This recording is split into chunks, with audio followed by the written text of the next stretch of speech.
Bulldog fans to come down to the Sonic in Howe for half-price shakes after 8 and open until midnight. Home games only. Where you get great food and a little message for our Howe Bulldog football players. Go Bulldogs, fight, win! It's not just good, it's Sonic good. I'm attorney Micah Belden, an old-school black and white Howe Bulldog. In criminal defense, you need someone who fights like a bulldog. Call me now if you've been investigated, arrested, or charged with a crime in North Texas. My number is 903-744-4252. We'll set up a free consultation. You will find out that I'm rough, tough, and I can't get enough. I'm board certified in criminal law by the Texas Board of Legal Specialization, Principal Office, Sherman, Texas. Visit my website at shermancriminallawyer.com. Hey, this is Monty Walker. Nothing in this town is a secret for long, but I've got one for you. I know you know all about Abby's Restaurant's big-time chicken fried steak, but this old bulldog can't get enough of their patty melt and grilled chicken patty melt. Just don't tell them where you heard it. Hey, it's a secret between you and me. Abby's Restaurant is Howe's own small-town, small business, family-owned restaurant in the historic downtown district. Don't tell anybody about their patty melts, because I want one. When life is at its most difficult, we surround ourselves with people who are kind, compassionate, and understanding. At Scoggins Funeral Home and Crematory, Tommy and Bobby K. Scoggins are those people. When tragedy hits, they will work for you and take care of what needs to be done for your loved ones. For more information about their services, visit ScogginsFuneralHome.com or call them at 903-482-5225. Scoggins Funeral Home. Their loving staff will take care of you and your loved ones. You are invited to the one and only Bucks North Barbecue in downtown Van Alstyne, Texas. Your friends and neighbors say it's the best barbecue in North Texas. Now it's your turn to decide. Come taste the difference at Bucks North Barbecue. For complete store information, including menu, location, and hours, click on bucksnortbarbecue.com. That's bucksnortbbq.com. Bucks North Barbecue in downtown Van Alstyne is a proud supporter of the Howe Bulldogs. This is Michael Mosier inviting you to support your local Howe Athletic Booster Club. I may not be able to pronounce Enrique Comlero, but I can tell you that if he played for Howe, he would need your support. Memberships are $25 and are available at all home games. Your membership benefits not just high school programs, but also middle school sports. Please support your hometown kids, even ones that might have a name like Aljundo Nakenstater. The following is a presentation of Grayson Publishing. It's time for Howe Bulldogs football on HoweEnterprise.com. Mason Riggs, toss right side. He's got a good block. He's got a clear lane, and it's touchdown time in Texas. Handoff left side Griffin. He's got the 45. He's got the 40. Dragging him into the 38-yard line. Howe Bulldogs football is brought to you by Cavender Home Theater, Sonic of Howe, Scoggins Funeral Home, Kiri's Coffee Company. Zach Hudson, you are a gambling maniac. Howe Bulldog football is also brought to you in part by Tech Wave, Bucks North Barbecue, Abby's Restaurant, attorney Micah Belden, and the Howe Athletic Booster Club. So fourth down in Riverboat Gambler time at the 2-yard line. The Bulldog fans are on their feet. Both sides at full throat. 4th and 2. Bills over a defender into the end zone. It's touchdown time in Texas. Now let's go live to the stadium with Monty Walker and Michael Mosier.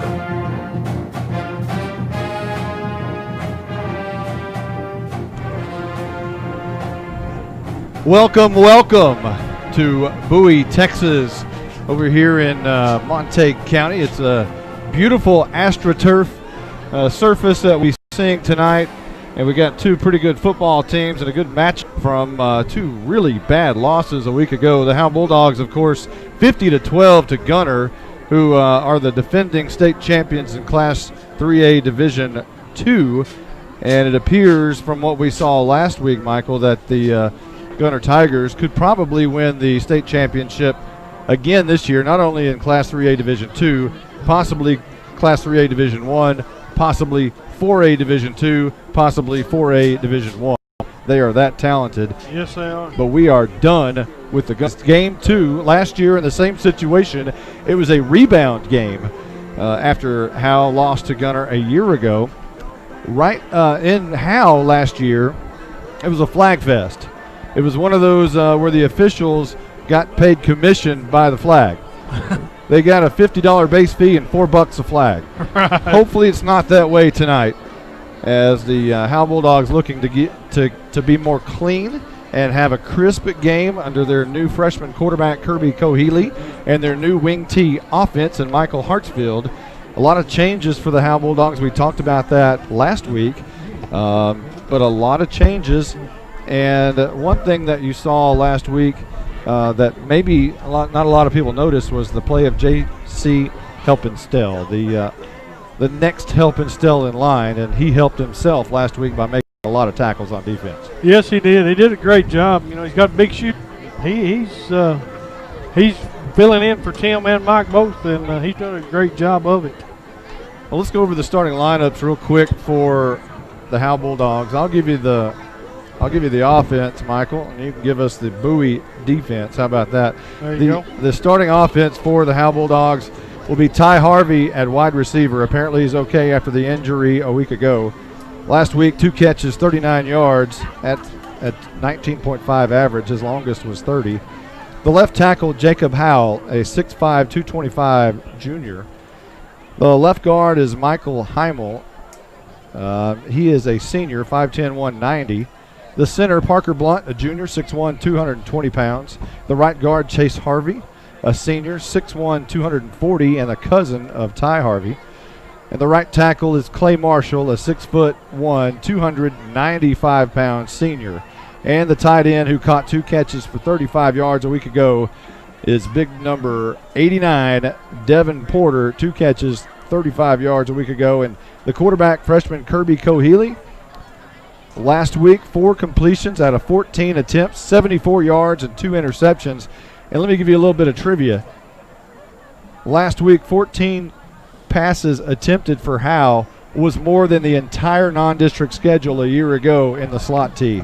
They attempted 12 passes in the first 5 games a year ago, 14 last Friday night. In the fullback position, senior Andrew Griffin, 10 carries and 13 yards last week. And Dylan Moreau, you'll see a lot of him, 10 carries, 35 yards a week ago. Mason Riggs had the big 65-yarder. Other than that, he had 4 carries for 2 yards, but on the night, 5 for 67. We'll also see Cade Courtney, the wingback, tonight. And that is your Howe Bulldogs starting offense, Michael. Starting defense for Bowie, Hunter Kirkman, senior, 6'3", 230. Silas Carrillo is the right defensive tackle. He's 5'10", 205. Nose guard Justin Bolton, 6 foot, 255, 195. Outside linebacker Andy Fitchner, 6 foot, 175. Dylan Swam is going to be a linebacker, 6 foot, 164. AJ Craddock, 5'9", 155. Joey Crawford, 5'10", 150. Rylan Dorman, 5'10", 160. Free safety Jay Rogers, 5'8", 155. And strong safety Chandler Allison, 6 foot, 165. The defensive alignment for the Howe Bulldogs, led by the new defensive coordinator, Mike Zagleski. Tonight will be right defensive end Chase Harvey, senior, 6'1", 240. The left defensive end is Cameron Blesseye, a 6'1", 225 junior. The right defensive tackle, Chris Garrison, who had a fumble recovery, a strip and a fumble recovery a week ago. 5'10", 235, and a junior. The left defensive tackle is Dyson Dillard, a junior, 5'11", 220. Inside linebackers, Andrew Griffin, 5'11", 210, senior. And you'll see J.C. Helpenstell, sophomore, 5'11", 175. Dylan Moreau, an outside linebacker, 5'7", 185. Winston Moss coming back. He might have a little hamstring hiccup, but he's expected to be okay. 6 foot, 190, and a senior. Cornerbacks tonight, Cade Courtney, 5'9", 155, a senior, and Chase Barnett, a senior, 5'8", 150. Strong safety, Mason Riggs, a junior, 6'1", 185 pounds, and Ty Harvey, the free safety, a senior, 6'6", 210. Offense for Bowie, wide receiver Rylan Dorman, left tackle Riley Truex, left guard Oscar Marino, center Zach Hunter Kirkham, Jeffrey Howard, Matthew Wallace, Peyton Price, Jay Rogers, and Dylan Swam. We're going to check down with our sideline guy, Justin White, who is down there. He is way across the field tonight, and we got a nice-looking turf. I'm not sure if he can even hear us down there or not, but I got you guys. Can you hear me? Yeah, take it away. Man, guys, beautiful Friday night here in Bowie, southwest Montague County. We got a few dedicated fans here that made the hour-and-a-half trip over from Howe. It's about the Bulldog weather report here tonight. It's about 80 degrees, a little slight wind, 3 to 5 miles per hour. Should get down to about the low 70s by the end of the game. Hopefully, I don't think it'll affect too much the kicking game from Callie Vick if we see her this evening. Uniforms for the Bulldogs tonight. They're wearing their white jerseys, black letters and numbers, Bulldogs written across the front in white pants with a black stripe along the side, with a black helmet and the white silver Bulldog helmet along the side there. This you talk about the field here. Yeah, it's nice. I guess it's artificial turf or natural Astroplay. Yeah, yeah, whatever. Yeah, the Astroplay is that what you call it? Yes, sir. Yeah, so looks nice here. They got a softball field and a baseball field behind the visitor stands. A tennis complex back behind the home stand. Looked on the little plaque out front. It was built back in 2009. So beautiful facilities here in Bowie. All right, thank you, Justin. This is absolutely gorgeous, especially for a 3A facility. There's a lot of money over here. Yes, there is. There's something going on in this town. There's a lot of money being spent on these athletic facilities. There must have been a really nice bond package. That's right. Speaking of bonds, for everyone who is listening right now, you might want to think about a November 7 election, a school bond that'll be taking place in Howe. It is not for athletic facilities. It is for the little kids of Howe that need a new school because they're having lunch from 10 o'clock in the morning till 2 o'clock in the afternoon.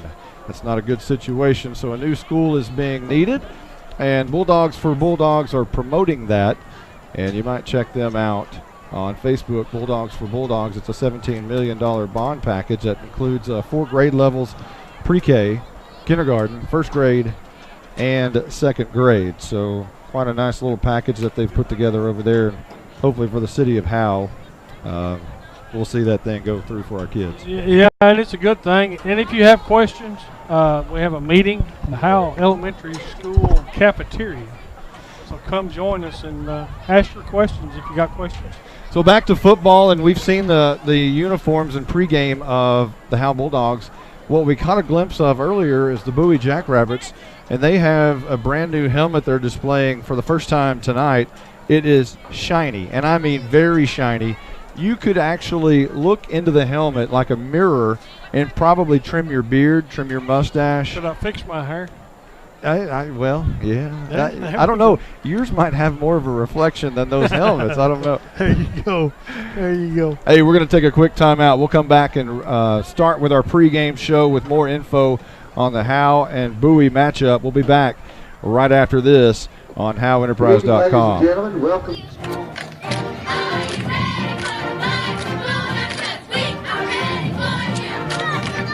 Calling all fans to come down to the Sonic in Howe for half-price shakes after 8 and home games only. Where you get great food and big smiles, and a little message for our Howe Bulldog football players. Go Bulldogs, fight Bulldogs, win, win, win. It's not just good, it's Sonic good. I'm attorney Micah Belden, an old-school black and white Howe Bulldog. In criminal defense, you need someone who fights like a bulldog. Call me now if you've been investigated, arrested, or charged with a crime in North Texas. My number is 903-744-4252. We'll set up a free consultation. You will find out that I'm rough, tough, and I can't get enough. I'm board certified in criminal law by the Texas Board of Legal Specialization, Principal Office, Sherman, Texas. Visit my website at shermancriminallawyer.com. Hey, this is Monty Walker. Nothing in this town is a secret for long, but I've got one for you. I know you know all about Abby's Restaurant's Big Time Chicken Fried Steak, but this old bulldog can't get enough of their patty melt and grilled chicken patty melt. Just don't tell them where you heard it. Hey, it's a secret between you and me. Abby's Restaurant is Howe's own small town, small business, family-owned restaurant in the historic downtown district. Don't tell anybody about their patty melts, because I want one. When life is at its most difficult, we surround ourselves with people who are kind, compassionate, and understanding. At Scoggins Funeral Home and Crematory, Tommy and Bobby K. Scoggins are those people. When tragedy hits, they will work for you and take care of what needs to be done for your loved ones. For more information about their services, visit ScogginsFuneralHome.com or call them at 903-482-5225. Scoggins Funeral Home. Their loving staff will take care of you and your loved ones. Welcome back. We are in Bowie in the pregame show. We got about nearly 17 minutes to go before the kickoff. The officials for tonight's game, David McBride, he's the referee. David Wolf is the back judge. Rick Millahan is the line judge. Philip Robertson, the umpire, and Michael Pretty is the head linesman. And I don't remember the officials from a year ago. I'm hoping it's a different crew than what we had a year ago with those, I believe it was 30 penalty flags. Maybe they got their exercise last year and they needed it. So this is the second ever matchup with Howe and Bowie. Last year was the first, of course, and it was a 38-13 win at Howe. That was some flag fest, if we remember.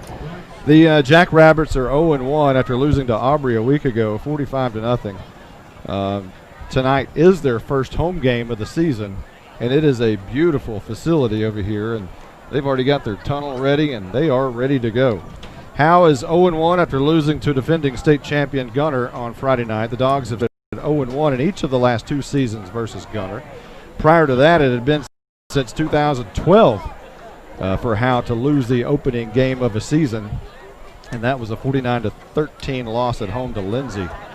Gunner's 50 points were the most of any that Howe has allowed on an opening night since 1992, when Van Alstyne, of all people, scored 71, and they beat Howe 71-20 at Bulldog Stadium to open the season in 1992. Howe's 12 points scored last week was the least amount scored in a season opener since 2013 in Zach Hudson's first year. That year, Howe scored 8 against Lindsay. Freshman quarterback Kirby Cohealy, we talked about this a moment ago. He attempted, let's call it 13 official passes a week ago. Howe attempted 12 passes in the first 5 games, and all of non-district a year ago. So Mr. Cohealy surpassed that amount in just one game against Gunner. On this date in Howe Bulldog history, Howe is 7-2 on games played on September the 8th. They got a win at Gunner in 1960. They lost to Van Alstyne in 1961, beat Bells in 67, beat Anna 13-12 in a barn burner in 1972, beat Pottsboro 21-0 in 1978, lost at Cooper, and I was in that game, 1989. That was a heartbreaker right at the end. We are going to let you listen to the prayer. Please be with each team and have a safe game as we both compete in this event. Thank you for the bands, for the fans, and the cheerleaders from each town.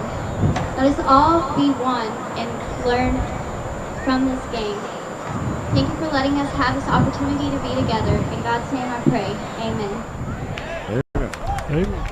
Thank you, Baxter. Please remain standing. We'll have the playing of the school song. So they're about to play the Bowie school song. We'll finish up our notes during that and get back to the national anthem in a moment. But in 1989, that game, Cooper was ranked 8th. It was the opening game of the season, and they had Bam Morris, a guy who would go on to play for the Pittsburgh Steelers. Right. Howe was up at the end of the game, about to punch it in and seal the deal with 8 seconds left to go, and the Bulldogs fumbled at the 2-yard line. Cooper got the ball, took a knee. That was it. 24-22, a heartbreaker over in Cooper, Texas in 1989 to start the season. Yeah, that's a heartbreaker. Howe would eventually go on 3-round playoffs that year, so all was avenged. Howe won also on this date back in 1995, 34-6 at Whitesboro, and Howe won at Princeton 28-7 in 2000. And in 2006, the last game that was played on September the 8th, Howe won at Gainesville State School in 2006, 15-6. Now, there could be some history tonight. If the Bulldogs win, Zach Hudson will get his 30th win in school history. So that would push him ahead of Buck Smith, who has 29, and Zach Hudson would now be 4th all-time on the Howe Bulldogs coaching list for wins. Currently standing with a record of 29-20. That is a winning percentage of .592. So this could be a little bit of a monumentous night for Zach Hudson. Of course, he don't care about 4th. Right. I'm sure he wants to be 1st. That's right. You know, this knowing Zach Hudson, he really doesn't care about any of that. He just wants to win football games. He just wants to win football games. And, you know, I'm excited. I think this will be a better game this week. Not take anything away from last week, but, you know, we said it numerous times. When you play the state champions, you get what you get. But I think this will be a good ball game tonight. I think it should. I think we should have a little bit cleaner aspect of, you know, I think tonight's the night you'll really see, you know, what Kirby Coe-Healy can do in a situation where you don't have so much speed on the field. Nobody's going to, you know, nobody's going to be able to do much against Gunner. Let's just face it.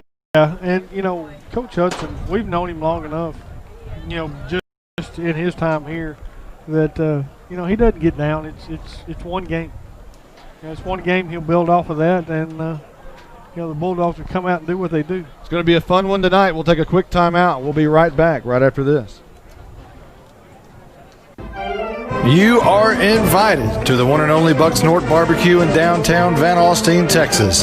Your friends and neighbors say it's the best barbecue in North Texas. Now it's your turn to decide.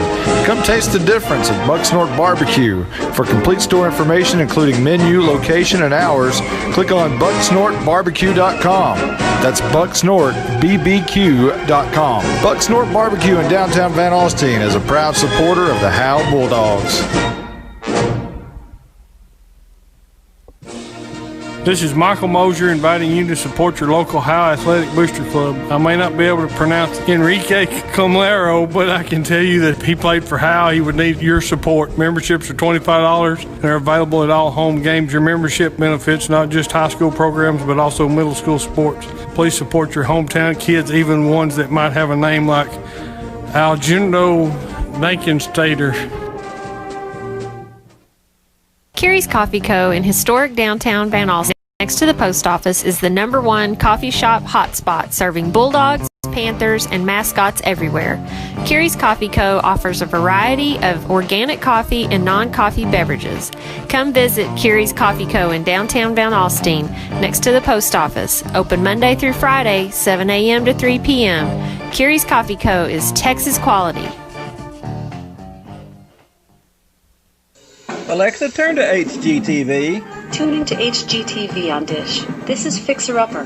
It may be a gadget, but it sure is fun. You can change channels and search movie titles easier than ever with Alexa.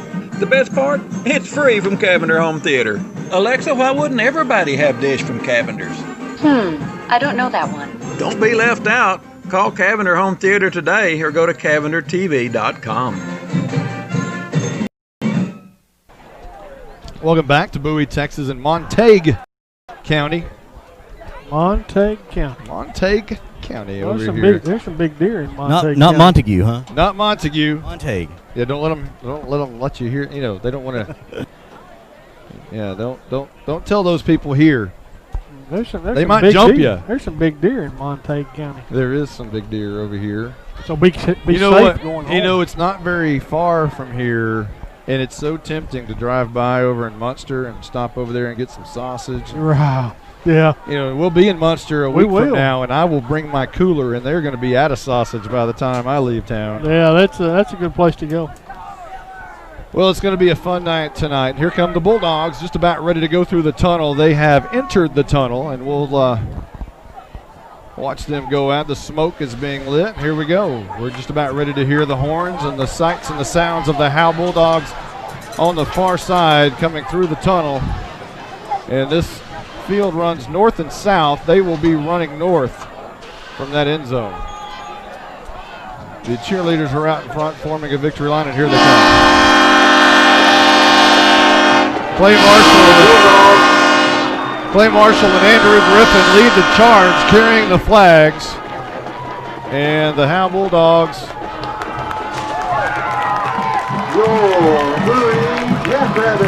Howe Bulldogs and now the Jackrabbits have come out on the field. As I believe Justin has lost us, so we might check our FM transmitter out there, Stephen. So we're just about ready for the coin toss. And I know that the captains will be coming out, and Justin White will be he'll have his mic in there with the officials. He's kind of roaming the sidelines right now. Again, the captains for Howe. Looks like it's going to be Clay Marshall, Devin Porter, Chase Harvey, Andrew Griffin. And I believe that's it. And the silver helmet Bowie Jackrabbits are making their way back on the field as they ran all the way down to the north end zone and are now coming back. Again, Howe is on the very far sideline, and we're at not as steep as home, or we're about as steep as home, but we're a little bit further away as the bleachers are more at an angle. Right. More bleachers here in Bowie, so we're a little bit further away. And I believe Justin White's going to be down there in the captain's huddle, so he's making his way, and we'll hear the coin toss here in just a moment. Again, Andrew, Chase Harvey, Devin Porter, and Clay Marshall are the captains, and they are shaking hands right now at midfield with the Bowie Jackrabbits. We'll listen to Justin White. Number 70, Justin Bolton. Number 72, Riley Truax. Keep control of your teams, all right? Now you're the visitor. We got a coin here. It's heads and tails. Heads and tails. You're the visiting captain. You're going to make the coin toss. You tell me what your choice is. Heads. Heads. What do you say? Clay Marshall called heads. All right, we're going to flip it. We're going to let it hit the ground, okay? And it is. If you want to receive the ball, you want to defend the scoreboard? All right. Flip around that way. Y'all come this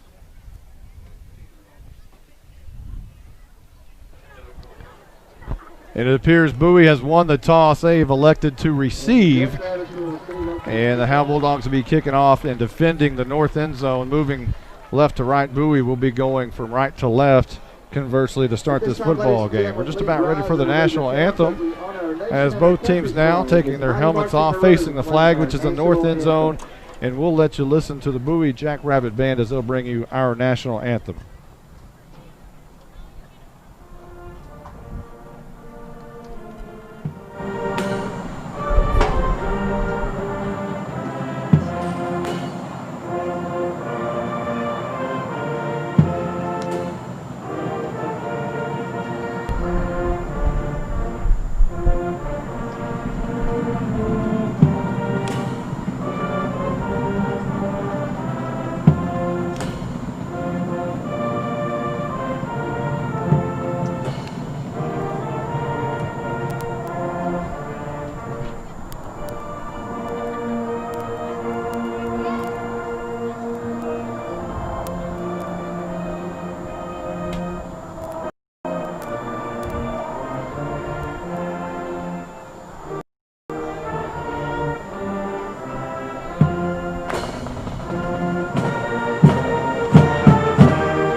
And it is football time in Texas.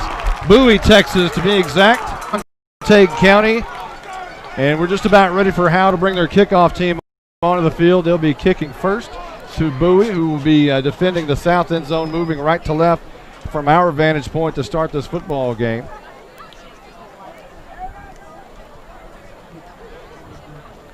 And hopefully Justin is able to hear us now. We've made some adjustments down there, and not sure just yet, but we'll have to check with him and see here in just a few moments as the kickoff return team comes on for Bowie, and back deep will be Joey Crawford,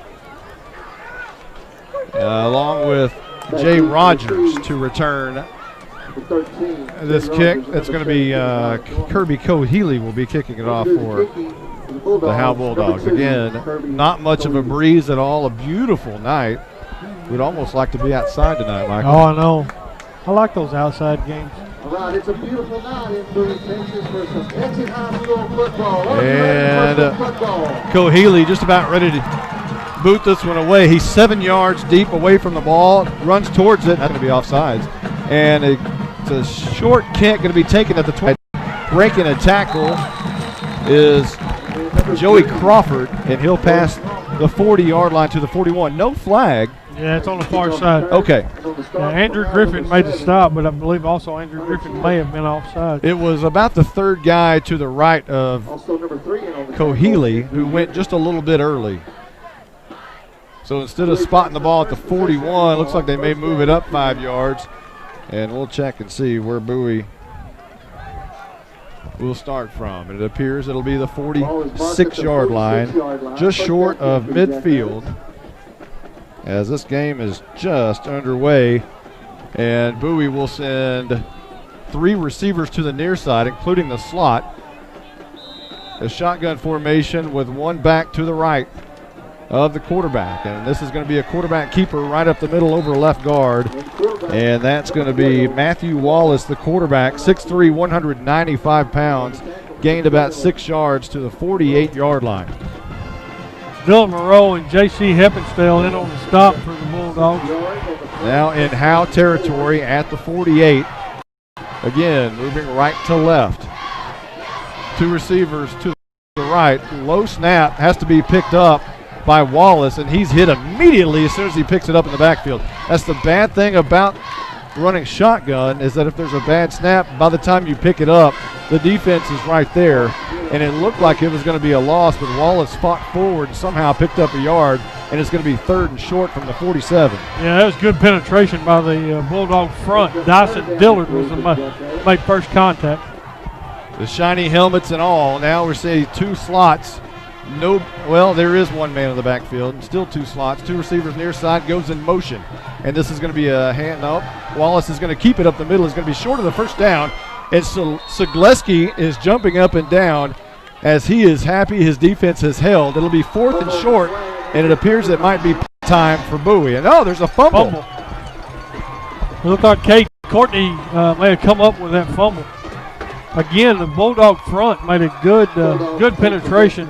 Dyson Dillard made contact initially and may have caused the fumble. A week ago against Aubrey, the Jackrabbits fumbled 7 times and lost 3 of them, and there's 1 already tonight.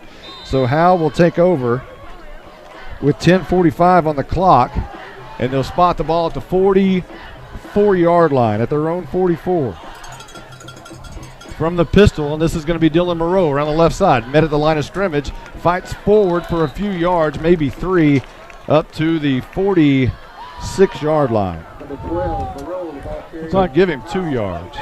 Andrew Fitchner and A.J. Craddock in on the stop for the Bowie Jackrabbits. They're actually going to give him the 47, so maybe 3 on the carry for Moreau. So it'll be 2nd down and 7 coming up, 10:17 on the clock. No score just underway here in Bowie, Texas on a beautiful night. Ty Harvey coming split out wide to the near side. Howe moving left to right. 2 men in the backfield, Riggs, and he'll get the hand coming near side on the buck sweep. He'll cross the 50 and be hit hard, knocked down at the 48-yard line, just shy of the first down on the Bowie side of the field at the 47-yard line. Joey Crawford made the stop for the Jackrabbits after a good gain, good seal off on this end here, and great downfield block by Ty Harvey. Give Riggs 6 yards on the carry, and that'll set up 3rd and 1, 9:35 on the clock and rolling. A big play here early in Bowie, Texas, as the Dogs need to convert. A year ago, it would have been smash and slam with 2 plays left. Right now, there's a passing option, and Ty Harvey is split out wide up at the top to the left side. This is going to be a toss. Andrew Griffin, first down and more, cuts it up to the near side across the 40 to the 38-yard line. move those chains. They'll spot him at the 38.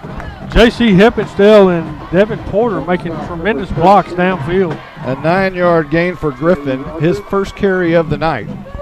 And Howe inside Bowie territory at the 39.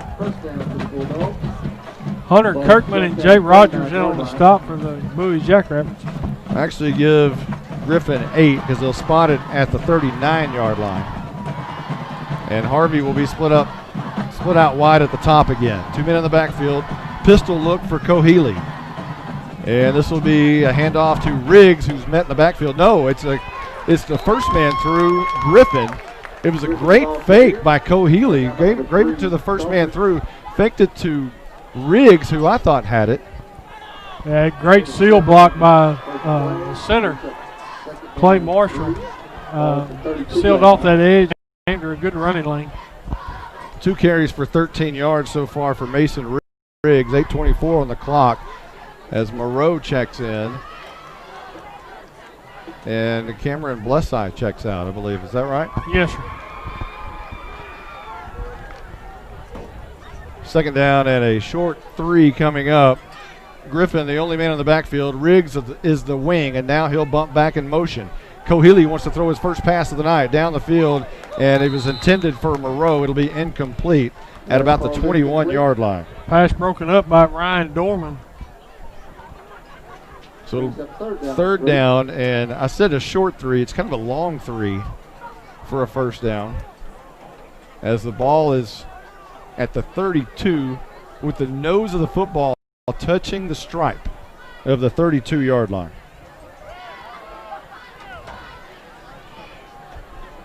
Sixth play of the drive coming up for Howe, which started at the Bowie 44-yard, or at their own 44-yard line, rather.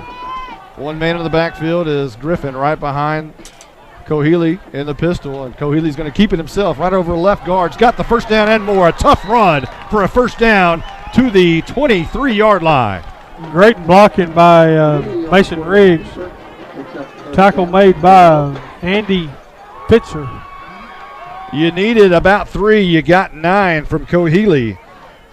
And I tell you what, that was a we've seen a quarterback in Pottsboro run like that recently, and by all from people that we've talked to, Cohealy can be that kind of runner. 2 men in the backfield here on 1st and 10 for Howe. Cohealy is going to turn and hand to Griffin, maybe 1, maybe 2, and now a flag. Our first penalty of the night, as Griffin got just shy of the 20-yard line to the 21, so it would have been a gain of 2. We're going to check the flag here, and maybe Justin got a chance to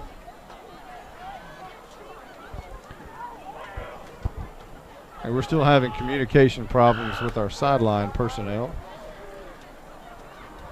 So still a discussion about the penalty here. It's going to be against Howe. They're going to move the ball back. Apparently, no, they're going to wave it off.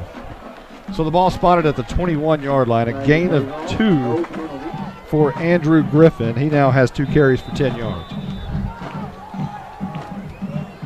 Second down, following the jack at the 21-yard line.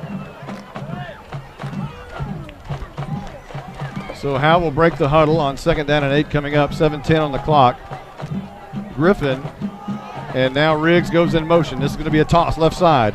Riggs trying to find the outside corner, stiff arms a man down, goes out of bounds at the 16-yard line, and another flag has hit the field now, and we'll see if we're going to have the commission officials tonight. It's going to be a hold, Stephen Braswell says. Flag on the play. Our spotter is correct. It is a hold against Howe, and that one will come back. Spot foul. We'll see where it took place, whether it was inside the line of scrimmage. And they're going to mark it from the line of scrimmage, so it must have taken place there. So instead of the ball being at the 21, it'll now be spotted at the 31 on the 8th play of the drive coming up. The ball spotted at the 31-yard line. 6:59 on the first quarter clock. No score here in Bowie. And the Bulldogs break the huddle. Ty Harvey comes near side, split out wide to the right. Everybody else bunched together with two wings, and Griffin in the backfield. Riggs goes in motion. This is going to be a handoff to Griffin right up the middle, and he'll get maybe a yards up to the 26-yard line. Great penetration by Clay Marshall and Harvey. That's his third carry for 15 yards now for Andrew Griffin. Dylan Swam in on the stop for Bowie. So a couple of exchanges here on the off-field. Blesseye checks out. Moreau checks out. Harvey checks out.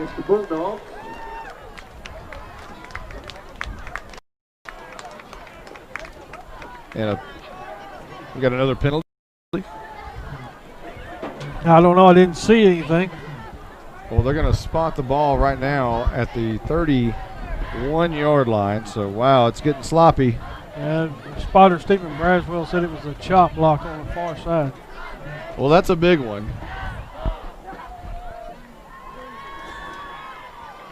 We'll see where this one goes. And now you're going to get to see the arm of Cohealy, more than likely. Right now it's second down, and they're going to move the ball way on back to the 41-yard line. That's a big penalty. Yes, it was. So now Howe has got to go 5, 10, 15, 20, 25, and a 27 yards, 28 yards for a first. And a timeout has been called by Howe. We'll take one, too, real quick. Back in a moment with more Howe Bulldogs football.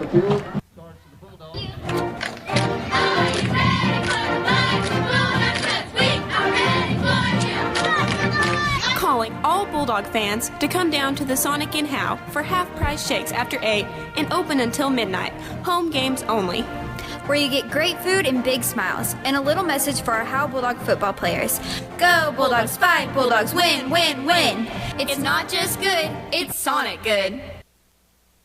I'm attorney Micah Belden, an old-school black and white Howe Bulldog. In criminal defense, you need someone who fights like a bulldog. Call me now if you've been investigated, arrested, or charged with a crime in North Texas. My number is 903-744-4252. We'll set up a free consultation. You will find out that I'm rough, tough, and I can't get enough. I'm board certified in criminal law by the Texas Board of Legal Specialization, Principal Office, Sherman, Texas. Visit my website at shermancriminallawyer.com. Hey, this is Cohealy will hand off left side, and I believe that's Riggs. Cameron Blesseye, I think, Monty. Yeah, you're right. Blesseye will move the ball way up to about the 33-yard line. Good block from Clay Marshall. 8-yard gain there for Blesseye, his first carry of the night.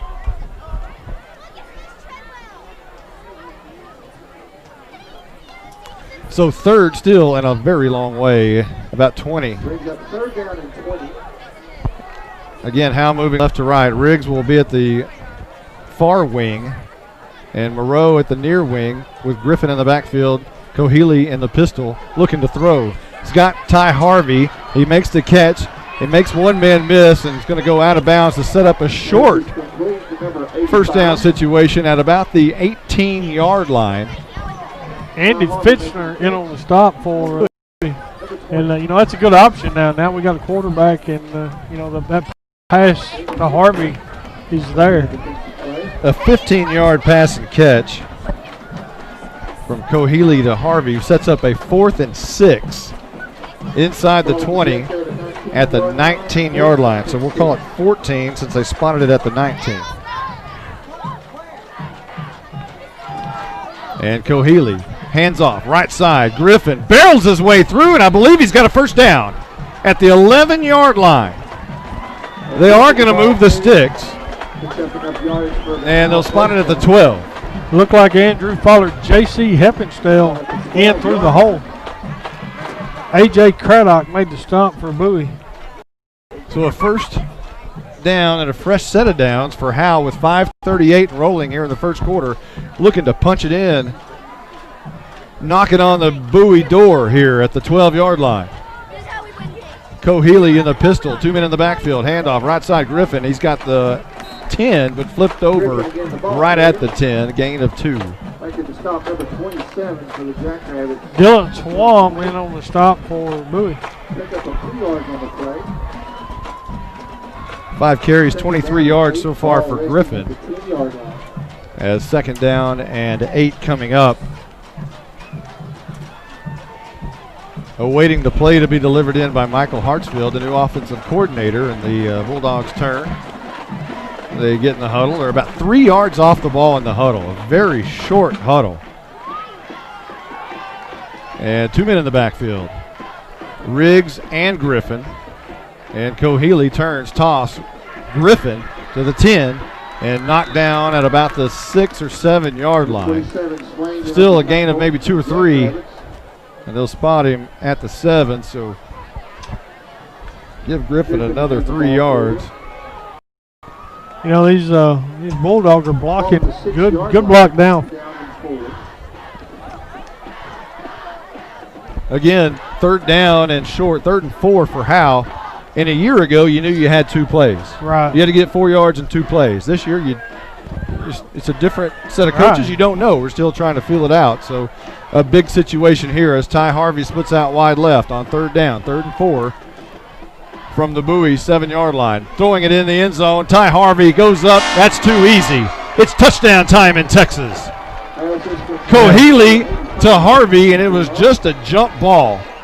And was wide open in the far side corner of the end zone, and here comes Callie Vick for a moment, and now she checks off the field as they're going to run the swinging gate. We'll see what happens here.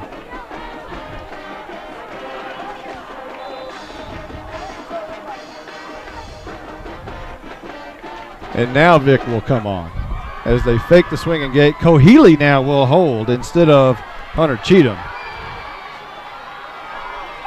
Vick trying for her first points as a varsity player. This one is up. It looks good, and it is Callie Vick with her first points for the Howe Bulldogs. And Howe takes a 7-0 lead with 3:50 left to go here in the first quarter at Bowie, Texas. We'll be back right after this. It's Monty Walker. Nothing in this town is a secret for long, but I've got one for you. I know you know all about Abby's Restaurant's Big Time Chicken Fried Steak, but this old bulldog can't get enough of their patty melt and grilled chicken patty melt. Just don't tell them where you heard it. Hey, it's a secret between you and me. Abby's Restaurant is Howe's own small town, small business, family-owned restaurant in the historic downtown district. Don't tell anybody about their patty melts, because I want one. When life is at its most difficult, we surround ourselves with people who are kind, compassionate, and understanding. At Scoggins Funeral Home and Crematory, Tommy and Bobby K. Scoggins are those people. When tragedy hits, they will work for you and take care of what needs to be done for your loved ones. For more information about their services, visit ScogginsFuneralHome.com or call them at 903-482-5225. Scoggins Funeral Home. Their loving staff will take care of you and your loved ones. Jay Rogers. Welcome back as we're trying to communicate with our sideline guy down there, Justin White. And as soon as we have a report from him, we'll let him pop on. As Howe's going to be kicking off now, leading 7-0. Ooh, hey, change the scoreboard. Change the scoreboard. All right, here we go. And this is going to be kind of a squib kick to the 35-yard line, and that's where it'll be downed by Peyton Price from the Bowie Jackrabbits, and they will start now from their own 35-yard line with 3:50 on the clock.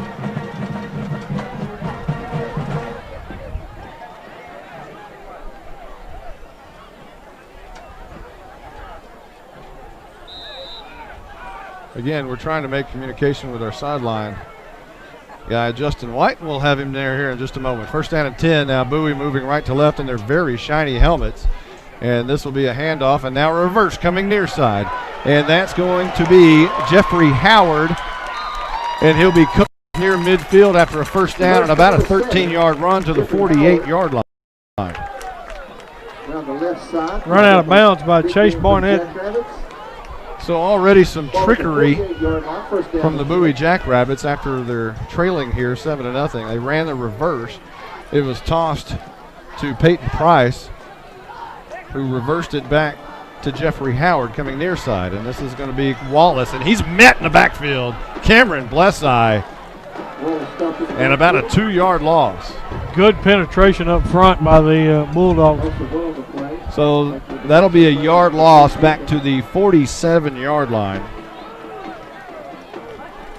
And quickly it's second down and 11, 3:23 on the clock. Moving right to left are the Bowie Jackrabbits. Wallace in shotgun, movement up front, going deep down the left side, incomplete. Couldn't hit his receiver, Ryan Dorman, because he was covered over there by Chase Barnett. And the ball was thrown a little bit out of bounds.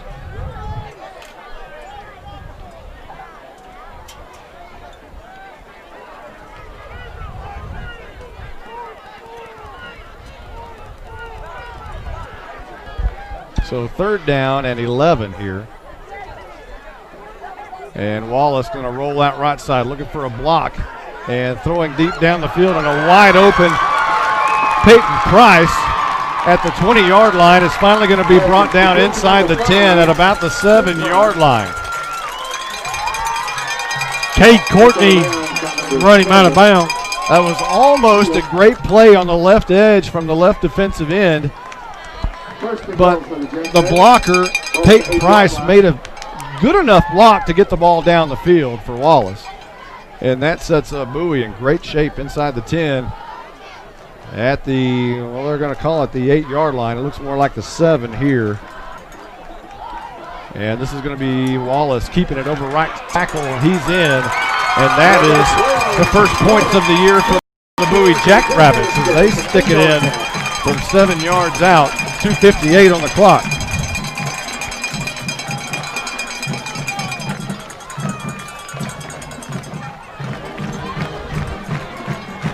Peyton Price with the big catch on that drive.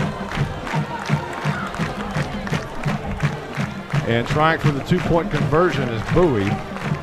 And they'll try to gain the lead here. Wallace wants to throw the throwback pass in the end zone. 2-point conversion is successful. And now all of a sudden Bowie takes the lead with 2:58 here left to go in the first quarter. We'll take a quick timeout. We'll be back in just a moment. You are invited to the one and only Bucks Barbecue in downtown Van Alstyne, Texas. Your friends and neighbors say it's the best barbecue in North Texas. Now it's your turn to decide. Come taste the difference at Bucks North Barbecue. For complete store information, including menu, location, and hours, click on bucksnorthbarbecue.com.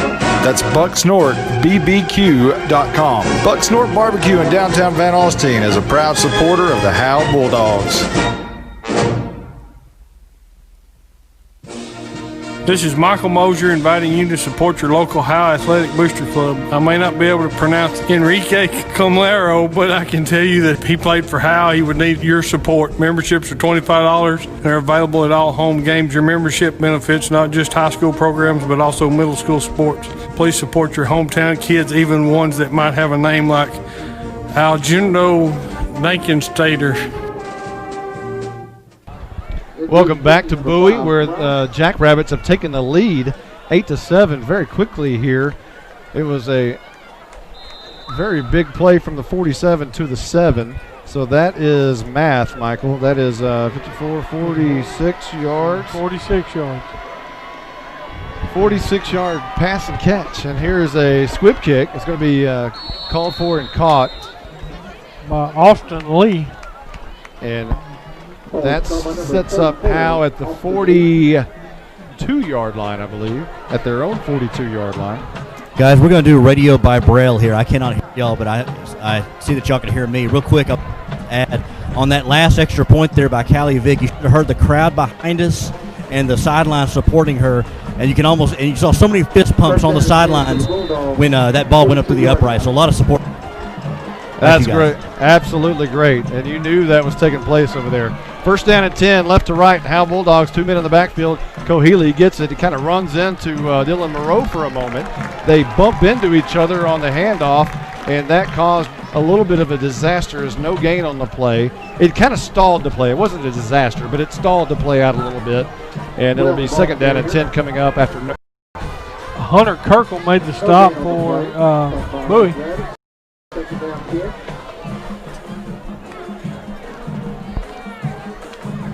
Good penetration on the play for Bowie. Second down and 10. 2:23 on the first quarter clock. Harvey split out wide up at the top. Cohealy looks that way, but it's going to hand off to the first man through. And actually, no, he gives to Mason Riggs around the edge, and that was another great play fake of the middle, and that one's going to be good for about 5 yards. But I heard a whistle. Yeah, got a flag at 35. So that may negate the 5 yards that Riggs just obtained. Would have set up a 3rd and 5. Let's check and see what it is. Holding against Howe. And I'll tell you what, those kind of penalties can stall out a football game, especially early in a football game. Yes, they can. That's not what we want to see. So a spot foul will take it back to the 32-yard line. So it'll still be second down. The only saving grace is the non-loss of down on those holding penalties. Riggs in the wing, and Cohealy looks to roll and throw on the run and misses Harvey, incomplete. Looking at him at about the 42-yard line. Plenty of protection up front. Just threw him a little high. Cohealy now 2 out of 2 on the night, or 2 out of 4 rather on the night, with 22 yards and a touchdown. Third down and 20 coming up for Howe, left to right. Radio by Braille. I like Radio that. by Braille. That is a good one. Harvey near side. Everybody else tight with 2 wings. Griffin in the backfield all alone, stands right behind the pistol, Cohealy. Now a man in motion is Riggs. He gets the toss, moving left, a fumble on the play. Bowie has it, trying to advance it. They pick it up, and the officials blow it dead as the Bowie Jackrabbit picked it up and had his knee on the ground at the 25-yard line, and a turnover for Howe deep in Bowie territory, and that is costly. Or deep in their own territory, and that's costly. Yeah, Christian Sanchez come up with the ball. It just looked like it might have been a short toss. So Riggs and Cohealy combined there for the fumble. And boy, I tell you what, this could change the game around quickly as Wallace wants to throw under pressure, throws it deep across the middle, wide open in the end zone and out of the outstretched arms of the intended receiver, Peyton Price, as he was wide open, but it was just off his fingertips and incomplete. So the ball, which was at the 25, will remain there after the incomplete pass. Second down and 10, right to left, only 25 yards away from that end zone. 1:44 on the clock.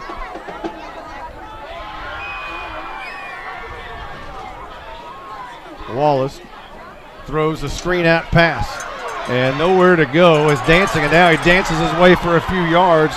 And that again is Peyton Price, and he'll fight his way to about the 13-yard line. Close to, not enough, a couple of yards shy. I said the 13. I mean, great contact by the Bulldogs, but it's going to wrap up. 17 yards away from pay dirt, but 3rd and 3 and a long 3 coming up for Bowie. And the Bulldogs are going to have to step it up right here on D. One man in the backfield, Wallace in the gun, and he is going to keep it over left tackle. Met at the line of scrimmage. He's still fighting, and it's going to be close. He surges forward to the 15-yard line. The line judge is running right up that line, and it appears it's going to be a first down as they move the sticks at the 15. Yeah, it met hard there in that hole by J.C. Heppenstall. So a new set of downs for Bowie, moving right to left, leading this football game 8-7. And I'm not sure many people thought that would happen or be in this situation, but it is early.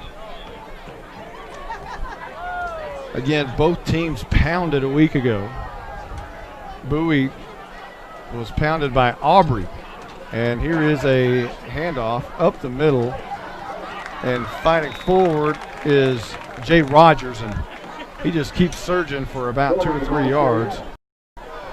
He'll spot it at the 14. Good contact by J.C. Heppenstall and Dyson Dillard come in and finished him off. Well, I guess my eyes are a little bad because I thought he got 3 or 4 yards there, but he only got 1. So they'll spot it at the 14-yard line.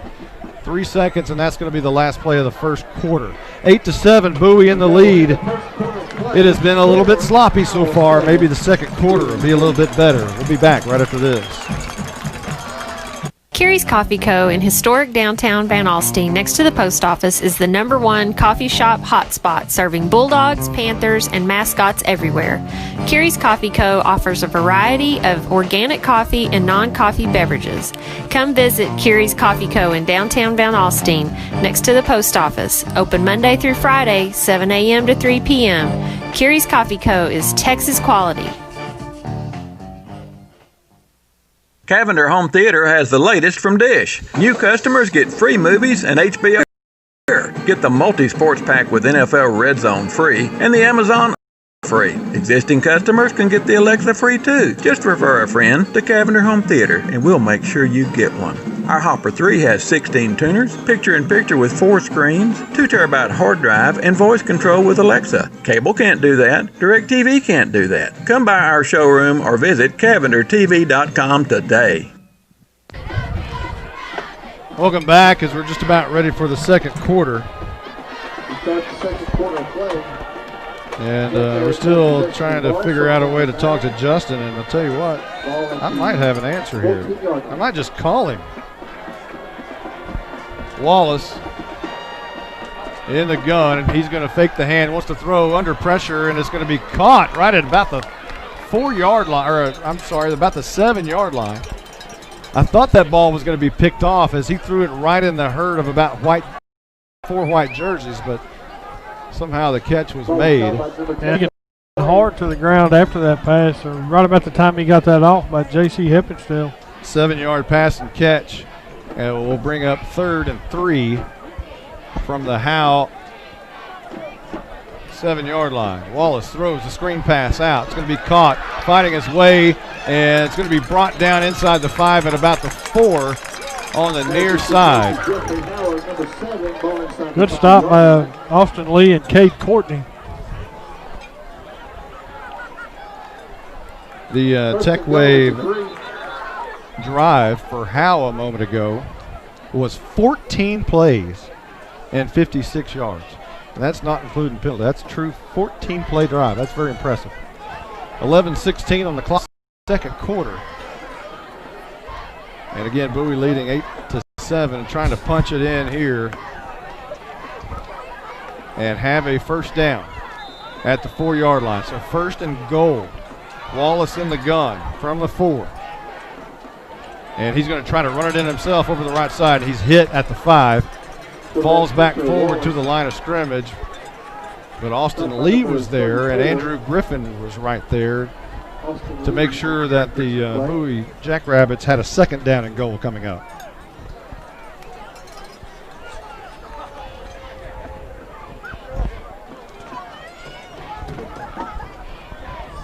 They'll spot the ball just inside the 5. Wallace fakes the hand. He wants to run again. Jumps right over the middle, has some room, and I believe he is in.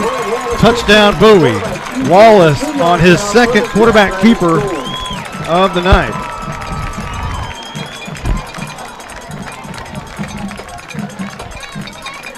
And we'll see if they line up and go as they did a moment ago. For the moment, it is 14.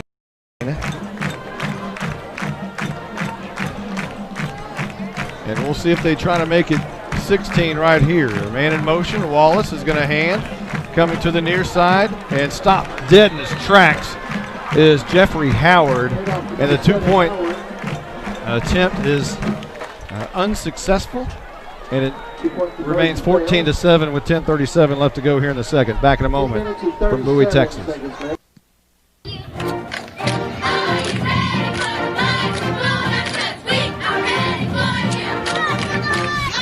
All Bulldog fans to come down to the Sonic in Howe for half-price shakes after 8 and open until midnight.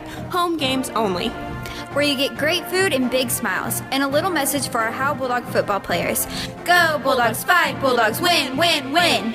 It's not just good, it's Sonic good. I'm attorney Micah Belden, an old-school black and white Howe Bulldog. In criminal defense, you need someone who fights like a bulldog. Call me now if you've been investigated, arrested, or charged with a crime in North Texas. My number is 903-744-4252. We'll set up a free consultation. You will find out that I'm rough, tough, and I can't get enough. I'm board certified in criminal law by the Texas Board of Legal Specialization, Principal Office, Sherman, Texas. Visit my website at shermancriminallawyer.com. Hey, Welcome back to Bowie, Texas. We're going to try to talk to Justin White here. We'll drive up for us as the Bowie Jackrabbits come on the field, moving left to right, the kickoff team, and Justin can pop on whenever and just kind of give us a recap. Silver helmets and all, leading 14-7 here. The Bowie Jackrabbits over Howe. Here's the kick. It's going to be a high kick. Fair catch called for at the 33-yard line by Devin Porter, and that's where Howe will set up shop and start moving right to left here in the second quarter for the first time. Monty, looks like Jeffrey Howard may have been shaken up a little bit on that last extra point attempt. He come off to the sideline here. He's been kind of taking a knee since. Well, he was the young man who attempted the two-point conversion on the reverse and was stopped. So here's Howe moving right to left, 10:36 on the clock. 2 men in the, including Moreau. And now Cohealy wants to throw on the run. He's got it caught. Ball's on the turf. And it looks like Bowie has recovered again at the 40-yard line. Another fumble, this time Devin Porter on the Bowie side at the 41-yard line. Fumble was recovered by Joey Crawford. Looked like they may have just ripped it out of his hand as they were trying to bring him down. So it'll go as a pass and catch to the 41, which will be math. Let me try to figure that one out. Let's see, we're going from the 34 to the 41, 70, about 25 yards. Guys, real quick, 85, Ty Harvey came to the sideline just a little gimpy right now. Let's see what happens with him. All right, thank you, Justin. First down and 10, left to right, and Wallace and the offense are back on the field, which means the Howe defense is having to stay on the field yet again. They've been out there quite some time now. 10:25 on the clock. Flag is down on this first down play. A gain of what the flag is about. Looks like it may have been maybe a legal motion. So they're going to back this one up 5 yards. It'll be first down and 15 now for the Bowie Jackrabbits. Our spotter, Stephen Braswell, caught that one for us. So now they'll start from their own 36 with a first down. And Howe's defense has got to be getting a little bit tired out there. And Wallace is going to keep it again, right up the middle, a trap. But a nice pickup there of about 6 yards. Chris Garrison may have brought him down with a little bit of help from Cade Courtney. It appears they're running the trap up the middle, and what the quarterback does is just run it himself instead of handing it off to anybody. So second down and 9 coming up, 9:53 on the clock here in the second quarter. The Bowie Jackrabbits leading this football game 14-7. But it is early. 2 receivers near side, 1 up top, 1 man in the backfield. Wallace wants to throw. He is throwing deep down the side or deep down the middle of the field, and that's going to be knocked away by Cade Courtney. A nice play there. The intended receiver was Joey Crawford, 5'10", 150-pound junior, but a nice play there. Good defensive play. So they'll spot the ball at the 42 again after the incompletion. Third down and 9 coming up, 9:32 on the clock. Did that clock not move? It may not, no. I'm not sure any time moved off that clock during that play. Third down and 9. Man in motion. Howe on the blitz. And this is a screen pass that's incomplete. As I'm telling you, Wallace had a man right in his face on the blitz. Yes, and it was J.C. Heppenstall. He was really coming hard. And it'll be 4th down and 9. 9:29 on the clock. That play took 3 seconds, by the way. You know, we have J.C.'s been all over the field tonight. Well, he was coming right there on the blitz. And Howe's about to get the ball back. And Howe, if they'll stop making those mistakes of putting the ball on the turf, you can tell that they're in good position tonight to take this football game. But they're going to have to start capturing on the little things. And here's Andrew Griffin taking the ball from the 20 on the punt. He's got a seam up the far sideline, 40. Look out. He's to the 50 and knocked down just shy of midfield. Flag on the play. There is a flag back at the 26-yard line, and it looks like it's going to be a block below the waist. So again, little things. So little things that hurt. There's 9, the ball near midfield, and instead of having it just shy of midfield, it's going to be deep in their own territory at about the 15-yard line or so. They'll spot it right now at the 24. That's without a penalty. And we'll see where they finally put it down.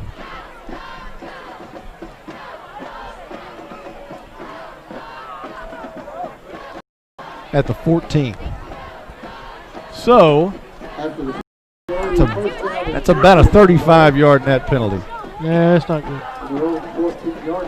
So 1st and 10 as they spot the ball at the 14, deep in their own territory.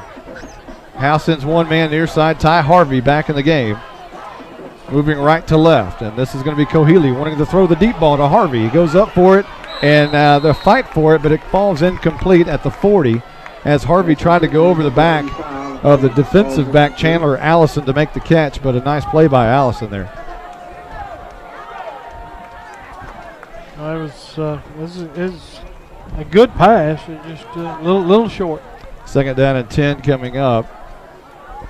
As again the Bulldogs huddle up only 3 yards off of the football. I've seen 5, but 3 is pretty close. 2 wings right here. One man in the backfield. Harvey split out wide to the right. Man in motion is Riggs, and Cohealy's going to keep it over right tackle, banging his way through for a couple of yards near the 20-yard line to about the 19. Good blocking by the right side of that offensive line. 3rd down and about 5 coming up for the Bulldogs. 8:57 and rolling here in the second quarter. This is in this football game, you've got to capitalize. Yes, you do. This is a play you really need to capitalize on to keep this drive alive. One, to keep your defense off the field. Yes. Defense needs a break. 3rd down and 5. 8:39 and rolling here. 2 wings. Mason Riggs on the near wing. Harvey split out. Riggs now goes in motion. This is going to be a handoff to Griffin up the middle. Not getting the 1st down is Griffin, but he will cross the 20, or actually be knocked down right at the 20. Dylan Swamp made the stop for Bowie. Brings up 4th down and 4. Ball just shy. So Cohealy ran for 5. Is that right? Yes, sir. Trying to do a lot of things up here. Stats. And now it is. And Griffin ran for 1. And here's Cheatham's punt. It's a high, wobbly kick, going to bounce at the 45 and go out of bounds close to midfield. We'll see where they spot it. Now, again, this is one of those situations where without the block below the waist, you have the ball near midfield. And if it's 3rd down, okay. I mean, there's a chance you actually go for it, or at least change the plays in the whole series of what you're doing in that. They probably don't throw a home run ball on 1st down. Right. Changes everything when you have that penalty, which is a net 35 from what we can understand. So the ball just shy of midfield in Howe territory, and Bowie comes back on the field. 7:55 on the clock here in the second quarter. Spotted at the 47 in Howe territory. And this is going to be for Crawford, or Rogers rather. And he'll make his way to about the 40, so give him 7. And good blocking downfield by Hunter Kirkman and Oscar Marino. 7 yards on first down for Bowie, and they are, Bowie was a 2-round playoff team a year ago. Now they were 6-6, 3-2 in district, and this is going to be a cross handoff, and the Bulldogs sniff it out easily and brought down by Austin Lee and company at about the 40, maybe a loss of a yard, back to the 41-yard line. Yeah, he was met hard in that hole. They'll give him a loss of about a half yard there. Under the 7-minute mark now in the second quarter. Bowie taking their time calling the play with those bright and shiny helmets. Wallace in the gun, and he looks right, throws right, it's going to be caught. And a first down and more inside the 30 is Joey Crawford. And it's just a typical screen pass. Yeah, Austin Lee and Kate Courtney in on the stop. What you see there is a screen, and then you have one of those slot receivers running a route to just get in the way of the cornerback. Now they can't block, but you can get in the way. You can't set a pick like in basketball, but you can get in the way. And they got in the way. Here's a Wallace going to keep it right up the middle. They spread it out that time, and he had lots of running room, about 10 yards. Yeah, it looked like they come in off of a Heppenstall blitz. Looked like JC may have went to the right off the guard, and he went the opposite direction. 9 yards on the play, and Howe has called a timeout. We will take one, too. Back in a moment with more Howe Bulldog football. This is Monty Walker. Nothing in this town is a secret for long, but I've got one for you. I know you know all about Abby's Restaurant's big-time chicken fried steak, but this old bulldog can't get enough of their patty melt and grilled chicken patty melt. Just don't tell them where you heard it. Hey, it's a secret between you and me. Abby's Restaurant is Howe's own small-town, small business, family-owned restaurant in the historic downtown district.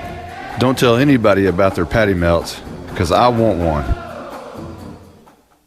When life is at its most difficult, we surround ourselves with people who are kind, compassionate, and understanding. At Scoggins Funeral Home and Crematory, Tommy and Bobby K. Scoggins are those people. When tragedy hits, they will work for you and take care of what needs to be done for your loved ones. For more information about their services, visit ScogginsFuneralHome.com or call them 3-482-5225. Scoggins Funeral Home, once. Just about ready to go here. 6:09 on the second quarter clock. Wallace from the gun, barking on second down and very short. He's going to keep it around the right edge this time. First down and trying to fight out of a tackle, and does. Inside the 10, inside the 5. Broke tackles after tackles after tackles on his way for a touchdown. 19 yards and Wallace's third touchdown of the night. Yeah, that's, as a Bulldog, you got to make a stop right there. Lots of missed tackles. And right now it's 20-7. And this is turning into a shocker. Bowie will try for 2 here. And Wallace, why not? He's going to keep it again. And he can walk the dog in on that one. 22-7, uncontested. We'll be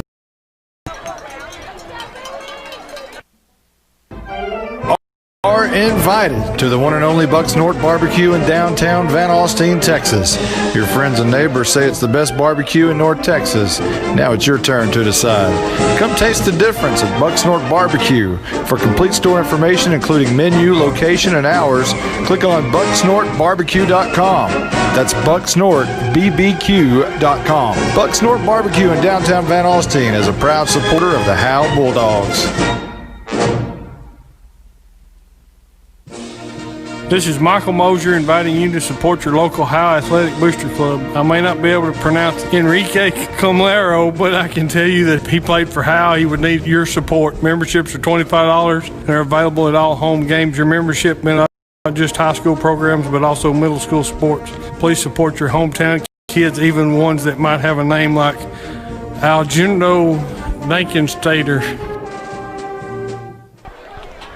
I'd love to see Dankenstater at quarterback for Bowie, somebody other than Wallace. Right. Matthew Wallace putting on a show tonight, 3 touchdowns. That one was 5 plays, 47 yards. And it took about 2 minutes off the clock. Wallace, his 3rd touchdown of the night. And now we're ready for the Tech Wave kickoff. And this one will be Peyton Price, and he'll bang it deep.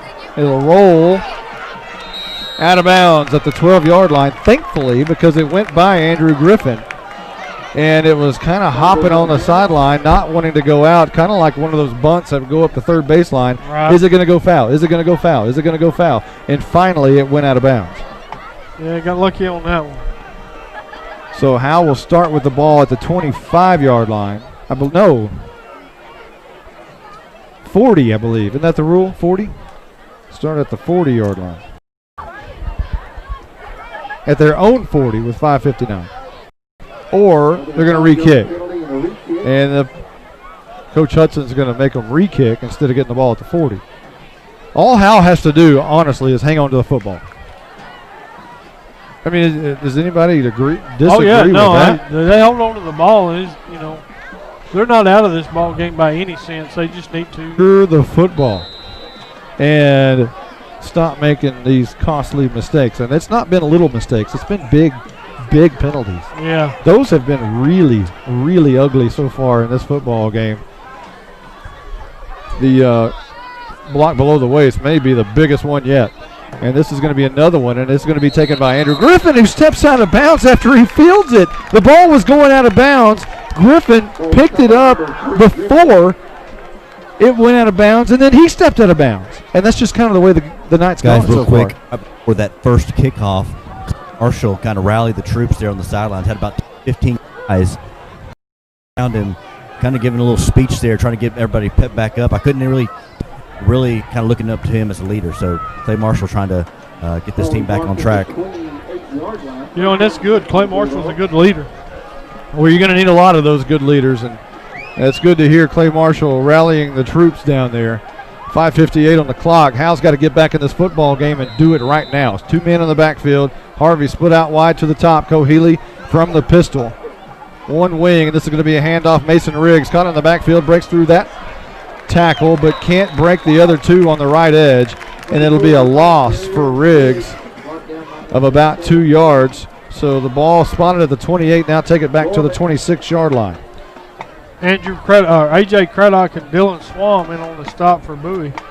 So Riggs, his 3rd carry of the night, now goes to 11 yards. 5:33 and rolling, second down and about 12 for Howe, moving right to left here in the second quarter, and I don't want any part of Coach Hudson at halftime. No. You want to go in, at least maybe down by 7.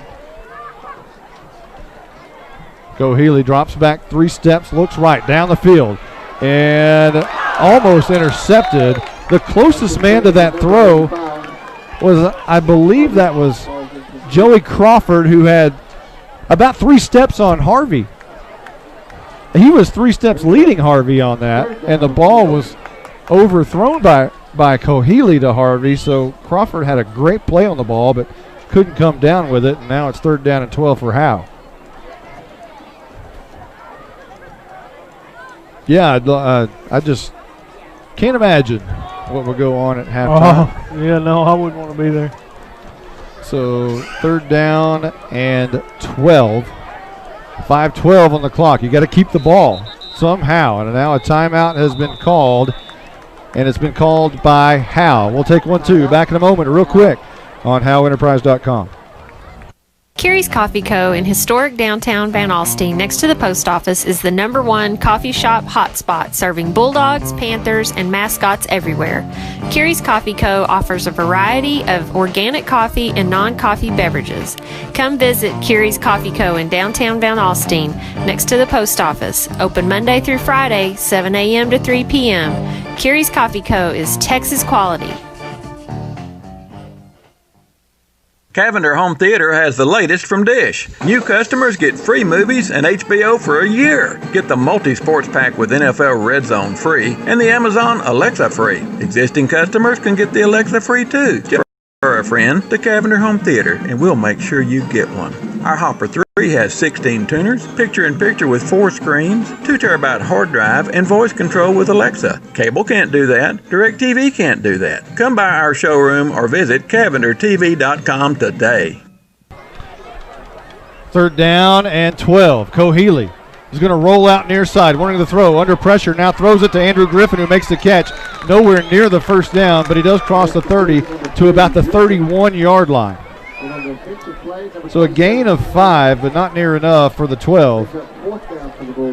Brevison on the stop for Bowie. And Dylan Swam as well. I'm not going to swear to it, but I think that's Andrew Griffin's first catch ever. And he's had 4 years of varsity now. This will be a punt, and it'll be Cheatham standing at his own 18-yard line. And this goes off the side of his foot. It's a shank. It's not a good punt at all. Bounces at the 43-yard line. Is going to still roll. It's touched by Bowie, and Howe may have a shot at this football. Looks like Dylan Monroe may possibly have it. Trevor Corneliuson touched the football near midfield, and as soon as he did, I believe it was Griffin who went for it, but Corneliuson somehow got back on the football. So it'll be spotted at the 46 in Howe territory. Boy, Howe cannot get a break tonight. They can't. So ball, let's see, clock at 4:26. Bowie leading 22-7, and everything has gone wrong for Howe. But still in this football game, but need a couple of breaks here. 1st down and 10, and what the Dogs have to do right now, first of all, is stop Matthew Wallace from running the trap right up the middle. And this is going to be Wallace running the trap up the middle, and this time he stopped right at the line of scrimmage there. And Cameron Blesseye, among others. Looks like Andrew Griffin and possibly J.C. Heppenstall. And we said his name a lot tonight, but he seems to be around the ball. He seems to always be around the ball. So no gain there. Ball still at the 46-yard line in Howe territory. Maybe that's because Big Brothers were always taking it away from him. He that had could to chase be. it down. There's a whole house full of those Helpenstells. Yeah. 2nd down and 10 coming up. 2 receivers to the left, 1 down here at the bottom. 1 man in the backfield. Wallace rolls out right, wants to throw. Deep down the field, incomplete and out of bounds. Trying to hit his receiver, Joey Crawford, but it was about a step or 2 out of bounds. 3:41 on the clock. He had a face full of Austin Lee and J.C. Heppenstall. At this point, I don't want to question anybody's decision there, but 3:41 on the clock. Boy, the more time you can run off this thing and go into halftime with a big lead like this is a good thing for Bowie.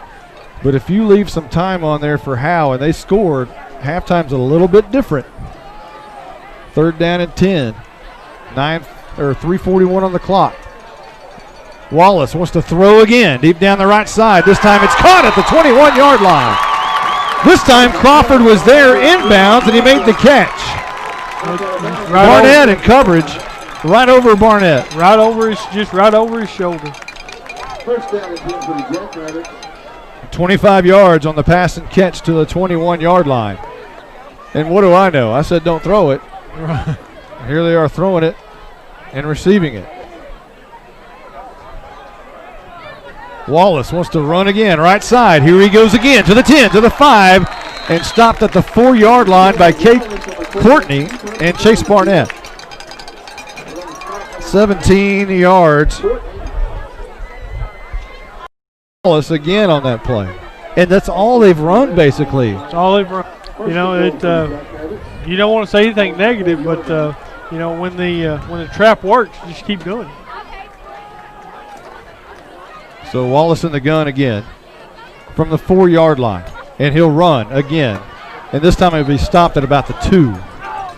And a nice play from the linebacker stepping up.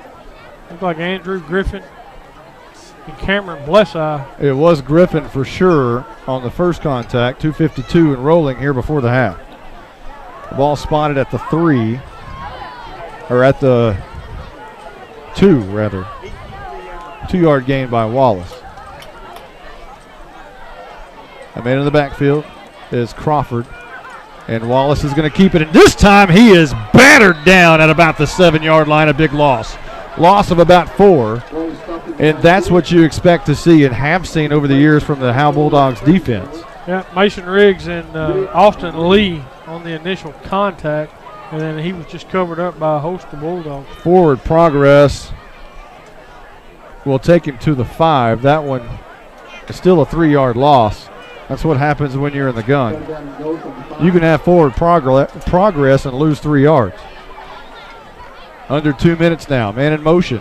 And this is going to be Wallace wanting to throw it, now scrambling. He's going to keep it. Brought down by Andrew Griffin at the 14-yard line. And now all of a sudden, Bowie is going backwards in the last 2 plays. Yeah, that's not the direction they're wanting to go, but that's good. That's good. Andrew made a good stop there. 1:36. And now Bowie's taking all the time they want, trying to milk this thing. 18 on the play clock, and I bet they take all of it. And I wouldn't be surprised if they call a timeout with 1 second left. 1:23 on the game clock, 10 on the play clock, and they're going to call a timeout with about 1:10 left to go. There's 1:12. They called it just a little bit early. So a timeout's been called on the field. We'll take one, too. We'll be right back here in Bowie, Texas with more Howe Bulldog football.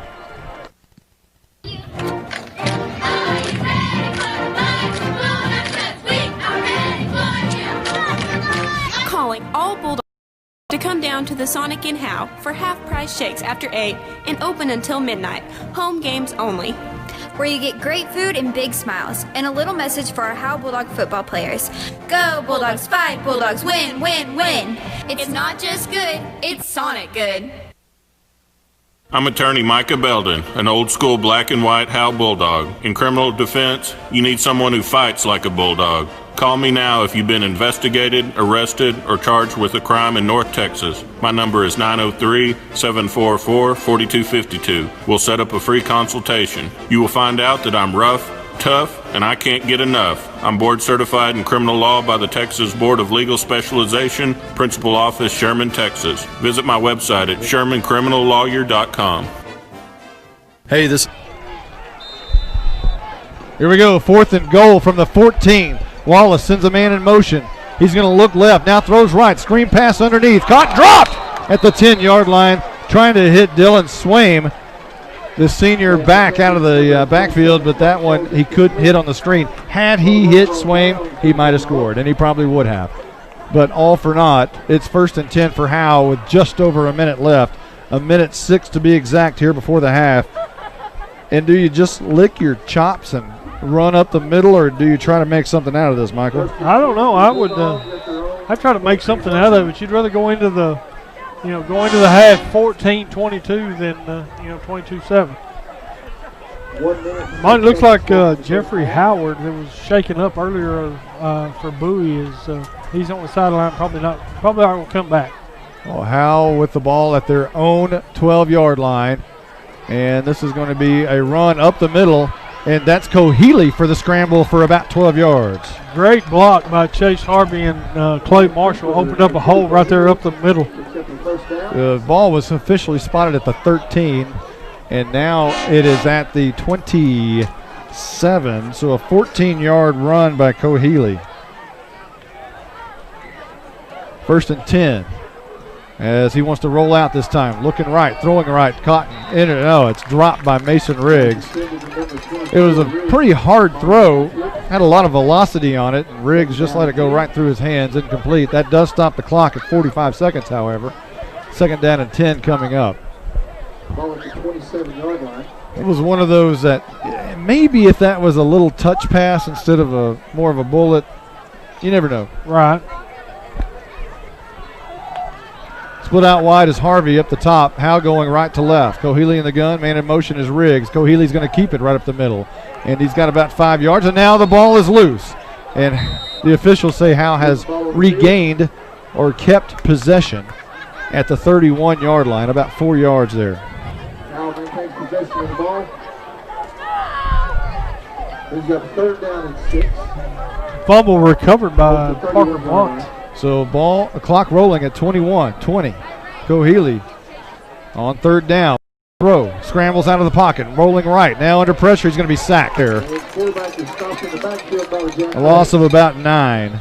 Big man Justin Bolton, 6 foot, 255 pound senior, brought him down from behind. And that is going to be end of the first half, and a treacherous first half it was if you're a Howe fan. Lots of penalties, lots of turnovers, lots of points for Bowie. Hopefully the second half will be a little bit better if you're a Howe fan. Back in a moment with more Howe Bulldog football. This is Monty Walker. Nothing in this town is a secret for long, but I've got one for you. I know you know all about Abby's Restaurant's Big Time Chicken Fried Steak, but this old bulldog can't get enough of their patty melt, chicken patty melt. Just don't tell them where you heard it. Hey, it's a secret between you and me. Abby's Restaurant is Howe's own small town, small business, family-owned restaurant in the historic downtown district. Don't tell anybody about their patty melts, because I want one.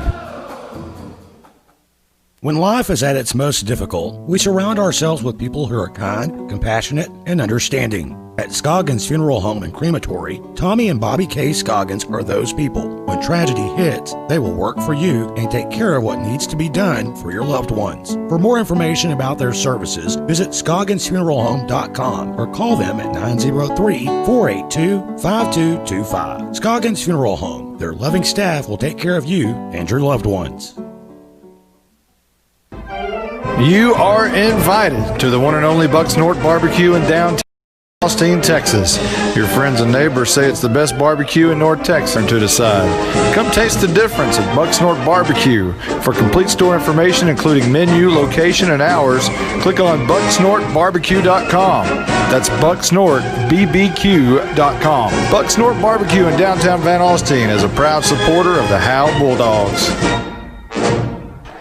Welcome back. We're at halftime, and the Howe Bulldog Pride of Howe marching band is taking the field. They're about to get ready for their performance, and we'll let you listen to it in its entirety as they're just about ready to get started. We'll turn off our mics, we'll quit talking, and we'll let you listen to the band.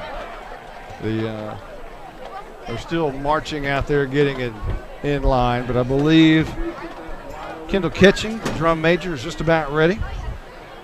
As now everybody is turned and they're just about ready to go. And we'll just let you listen to this as we go.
2017-2018 Howe High School Varsity Cheerleaders. Captain Aaron Anthony. Co-captain Allie Morgan. Lieutenant Peyton Ford.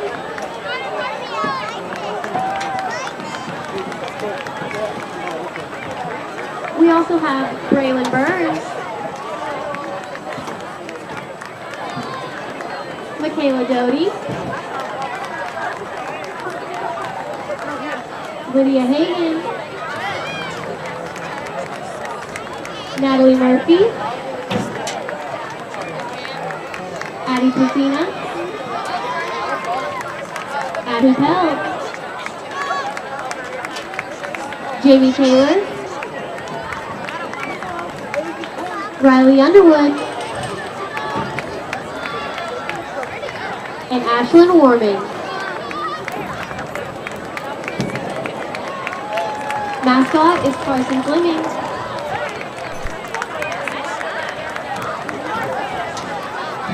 Manager is Hannah Brown, and coach is Pam Kirby.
Please welcome to the field the mighty Marching Maroons from Bowie High School in Bowie, Texas.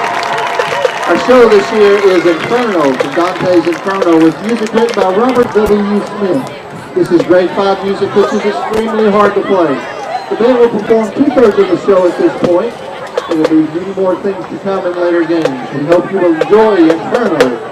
The band directors for the Mighty Marching Maroons band are Kendall Hickenbottom, Fine Arts Director and Head Band Director. Scott Strobel, Head Junior High Band Director. Jesse Coots, Assistant Band Director and Choir Director. The drum majors are Senior Callie Milton, Senior Garrett Grotlow, Junior Logan Lawhorn, Junior Gabriel Staples. Soloists for tonight are Grateful Seguero on alto sax, Peggy Rowe on flute, Logan Lawhorn on trumpet, and Clayton Ogg on timpani.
This is Michael Mosier inviting you to support your local Howe Athletic Booster Club. I may not be able to pronounce Enrique Comlero, but I can tell you that if he played for Howe, he would need your support. Memberships are $25 and are available at all home games. Your membership benefits not just high school programs, but also middle school sports. Please support your hometown kids, even ones that might have a name like Aljundo Dankenstater. Carrie's Coffee Co. in historic downtown Van Alstyne, next to the post office, is the #1 coffee shop hotspot, serving Bulldogs, Panthers, and mascots everywhere. Carrie's Coffee Co. offers a variety of organic coffee and non-coffee beverages. Come visit Carrie's Coffee Co. in downtown Van Alstyne, next to the post office. Open Monday through Friday, 7 a.m. to 3 p.m. Carrie's Coffee Co. is Texas quality.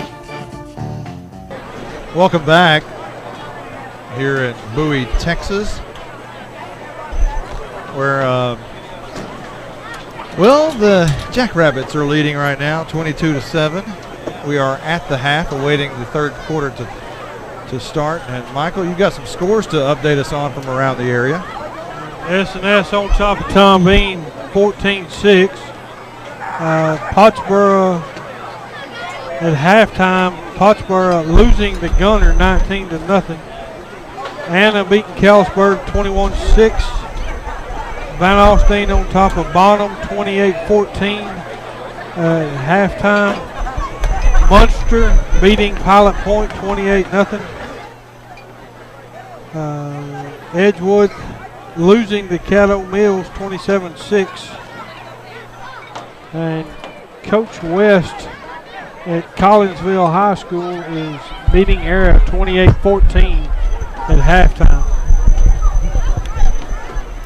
Let's see here. Whitesboro beating Aubrey 13-0. McKinney North against Northwest High School. McKinney North on top 31-27. We'll try to give you we need some more duct tape, please. Tonight's brought to you by Duct Tape. If you haven't figured that out, we got some issues up here. We are duct taping everything we've got. Let's go over some halftime stats for you. Right now, these are very unofficial. These are very Monty Walker unofficial stats. I'll put my name on these unofficial stats. Andrew Griffin, 7 carries, 27 yards.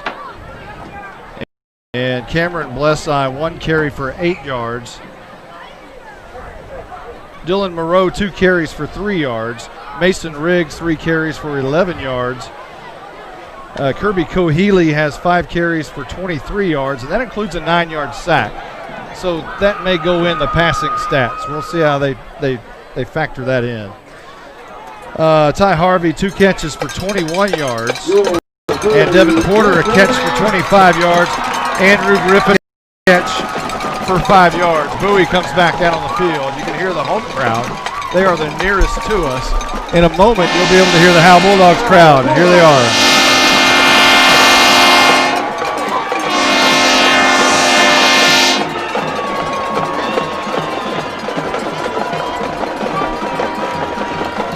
It's quite a ways over there to the Howe sideline.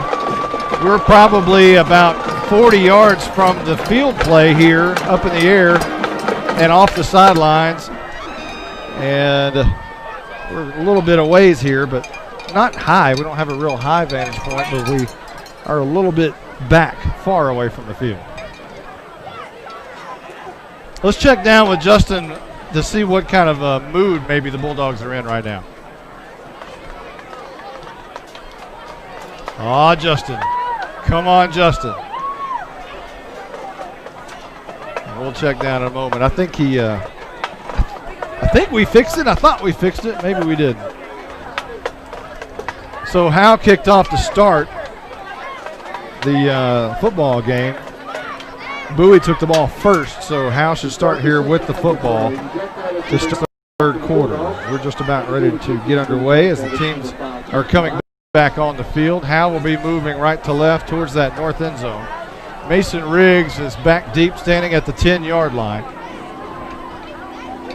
And Peyton Price, I believe, will be kicking off, and he will.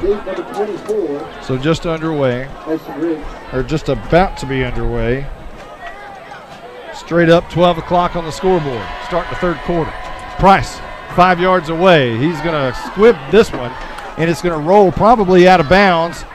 But Howe tried to get on it before it rolled out of bounds. Devin Porter chased it and almost touched it before it rolled out of bounds. Yeah, in that situation, you just got to let it go.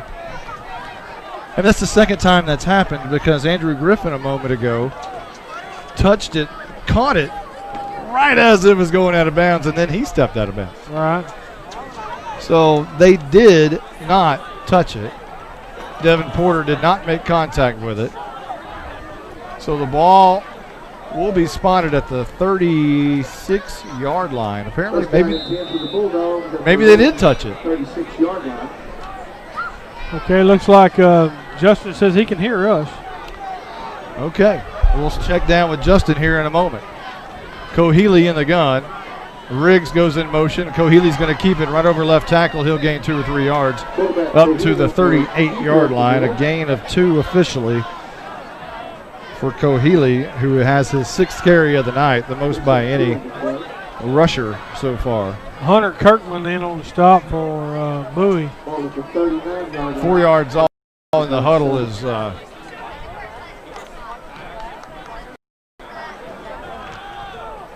Clay Marshall. He'll now sprint to the line. 2nd down and 8 coming up for Howe. Man in motion is Moreau, but this is a handoff to the first man through, Andrew Griffin, and he'll gain enough up to the 41-yard line.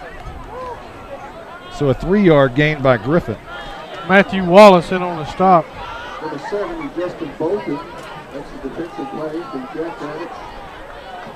That should be good. Our sideline guy is unmuted and ready to go. 3rd down and 5. Harvey split out wide to the right, up at the top. 2 men on the backfield. Cohealy from the pistol with one wing. And he's going to toss right side. Andrew Griffin gets a great block on the edge. He's got the first down and more. Look out to the 40, and he puts the ball on the turf.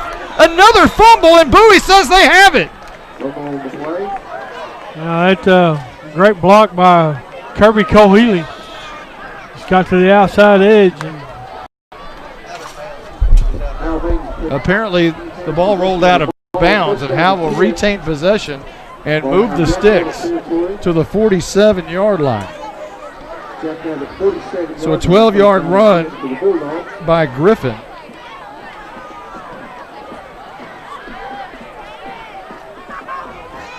Yeah, that was a good run, good blocking by Mason Riggs and Kirby Cohealy. He was muted. Are you there? All right, 1st down and 10, right to left. Cohealy, handoff. Griffin, first man through. And he'll barrel his way to the 42-yard line. Sorry about that, Yep. Justin. Go ahead. Can you hear me, guys? Yes, sir. All right, now we're loud and clear. What a night.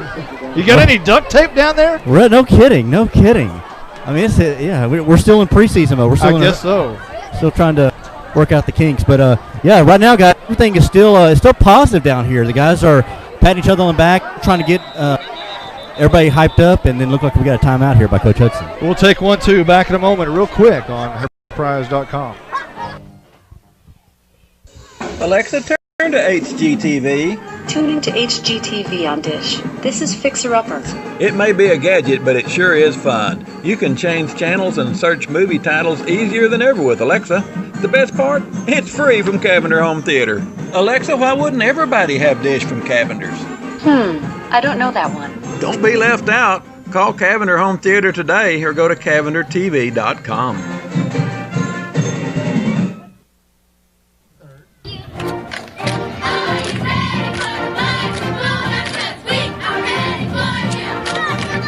Calling all Bulldog fans to come down to the Sonic in Howe for half-price shakes after 8 and open until midnight. Home games only. Where you get great food and big smiles, and a little message for our Howe Bulldog football players. Go Bulldogs, fight Bulldogs, win, win, win. It's not just good, it's Sonic good. Here we go, 2nd down and 5. Harvey split out wide to the right. Up at the top, man in motion is Riggs. And Cohealy keeps it up the middle. Fighting forward, close to a first down. He's going to be real close to it. Somewhere around the 37-yard line is where the ball is going to be spotted, and that's where he needed to get for the first down. Needed 5. And it's going to be close. Are they going to pull the chains here? If they don't, this is Riverboat Gambler time, no doubt. Oh, yeah. It's third down, and Cohealy gets 5 yards, and it's not a first down.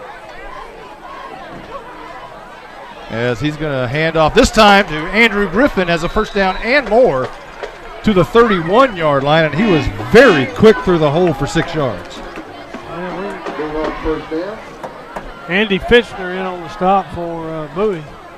7th play of the drive coming up for Howe, who's controlled it so far the entire second half. Early going here with 9:19 left to go in the third quarter. 1st and 10 after the 6-yard Andrew Griffin run. Cohealy is going to roll out to the near side, wants to throw it down the field. It's going to be batted away and knocked down. They'll call it incomplete. It was Evan Kennedy who blocked it and then picked it up and was going to run with it, but they ruled it incomplete and not a fumble. Bowie got big 5 big guys up front. Riley Trucks at 210. Oscar Marino, 205. 2nd down and 10 coming up. A bad snap. Cohealy picks it up, tries to spin out of a tackle behind the line of scrimmage. It does, but he's going to lose a yard there. It was a low snap. A.J. Craddock in on the stop. And that'll be a yard loss back to the 32. So a -1 for Mr. Cohealy. That would be officially his 8th carry. Unofficially, 8th carry. 3rd down and 11 coming up. Big play here. 2 men in the backfield. Toss to the right side. Mason Riggs puts it on the ground again, but it comes back up to him. And I believe he's able to scramble around the right edge for a little bit. Fumble, Monty. He got pitched to him, picked it up on the 17-yard line. So it's going to be Bowie ball. And Joey Crawford picked it up for Bowie. So Riggs, another fumble tonight, and that's kind of the way it's gone.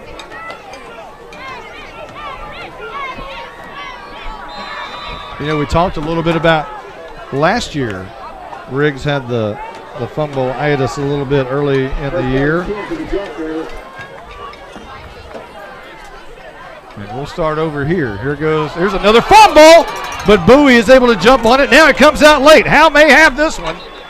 Helpenstill comes up with it. There's a flag on the play. Helpenstill holds the ball up. Crawford took a pop. Andrew Griffin laid a hit on him. He'll remember tomorrow for sure. Let's check the penalty flag, but Howe came up with that football.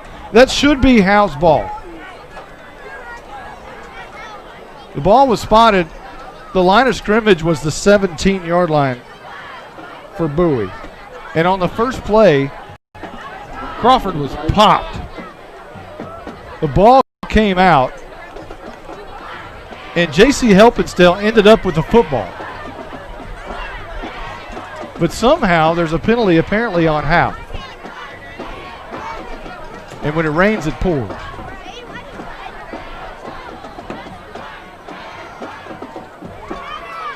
They're signaling against Howe, but they have not made a decision yet. And they have not moved the ball from the 21-yard line, which is where it was recovered by Howe.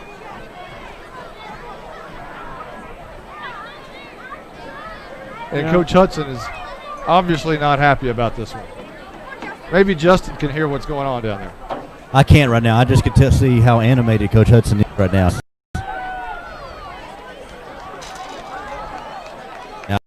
He's going out to the hash marks now to discuss the. Well, they're going to move the ball past the 30 to the 32-yard line. So a 15-yard penalty.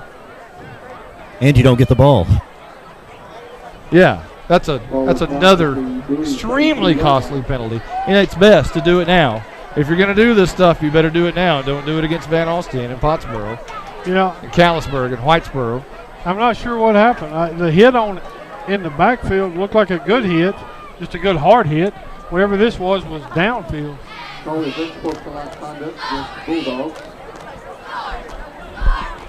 So regardless, it'll be 1st and 10 for Bowie after another huge break. Fumbling the football, but they keep it after the Howe penalty and move it up 15 yards to the 32-yard line. Left to right, going towards the south end zone is Bowie in their all maroon uniforms. Howe's going to show more of a front here than they did in the first half, maybe a 5-man front. Wallace sends a man, and he's going to keep it over the right edge. He breaks through again. Look out, 40. He's got the 50, drugged down by 3 Bulldogs across midfield to the 48-yard line. Looks like Kirby Cole-Healy, Chase Barnett, and Kate Courtney brought him down. You know, we talked about this last year. You don't want your safeties making the stops. 20-yard run right off the bat for Wallace, who's had a field day today. 8 minutes on the clock. 2 receivers up top, 1 slot, and 1 receiver at the bottom. And this is going to be a handoff left side around the right edge and a lot of speed. And that is Jacob Skinner, who will pick up about 9 yards. First down inside the 40 to the 39-yard line. Andrew Griffin run him down from the back. So 2nd down and 1 coming up, and it's been all Bowie tonight, all Bowie. It has been. Skinner's got pretty good wheels under him too. I'm not sure any of us expected this tonight, but that's just what happens when penalties, costly penalties, very costly penalties and fumbles. That kind of seals your fate sometimes. 2nd down and 1. Don't want to be negative Nancy, but that's kind of the way it's going tonight. Wallace under pressure, wants to throw. He's going to be sacked in the backfield. Chase Harvey was there to finish him off. Dylan Monroe got him on the outside. Looked like he come off the outside edge. So that'll back it up to the 43-yard line. A 4-yard loss, and now it's 3rd and 5. And Howe needs a huge stop right here. I mean, what's it going to be? Is it going to be a Wallace run up the middle? Because I think if I'm a linebacker, that's what I'm looking for right here. 3rd and 5. And movement up front. This one, the home run ball going deep down the right side. It's going to be caught at the 22-yard line. Chase Barnett was not able to get in front of the pass, caught by Ryland Dorman. And Bowie has a 1st down at the 20.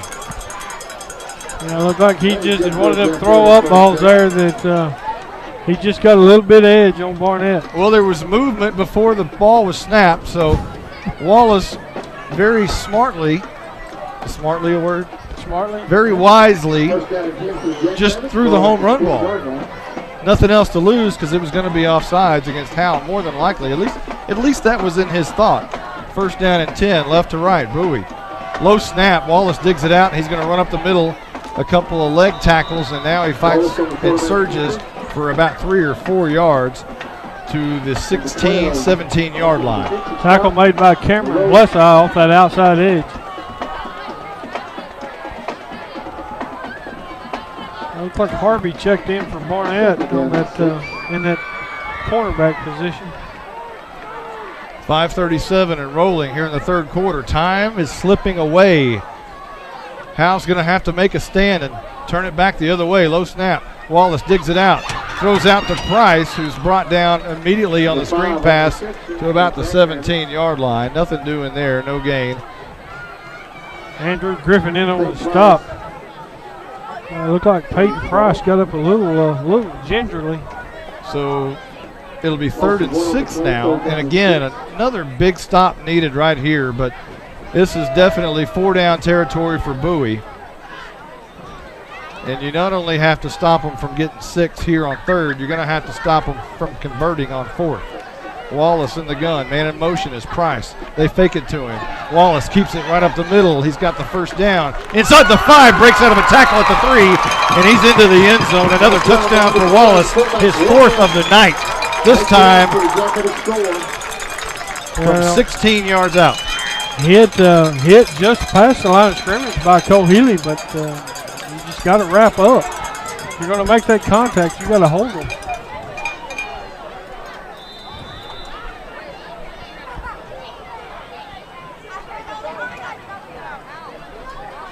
Looked like Jacob Skinner checking out. Another 2-point conversion coming up. Wallace rolls out right, looks to throw in the end zone, caught, 2-point conversion. That one was pretty easy as well. Looked like Jacob Skinner checked out, and the pass was caught by Jay Rogers.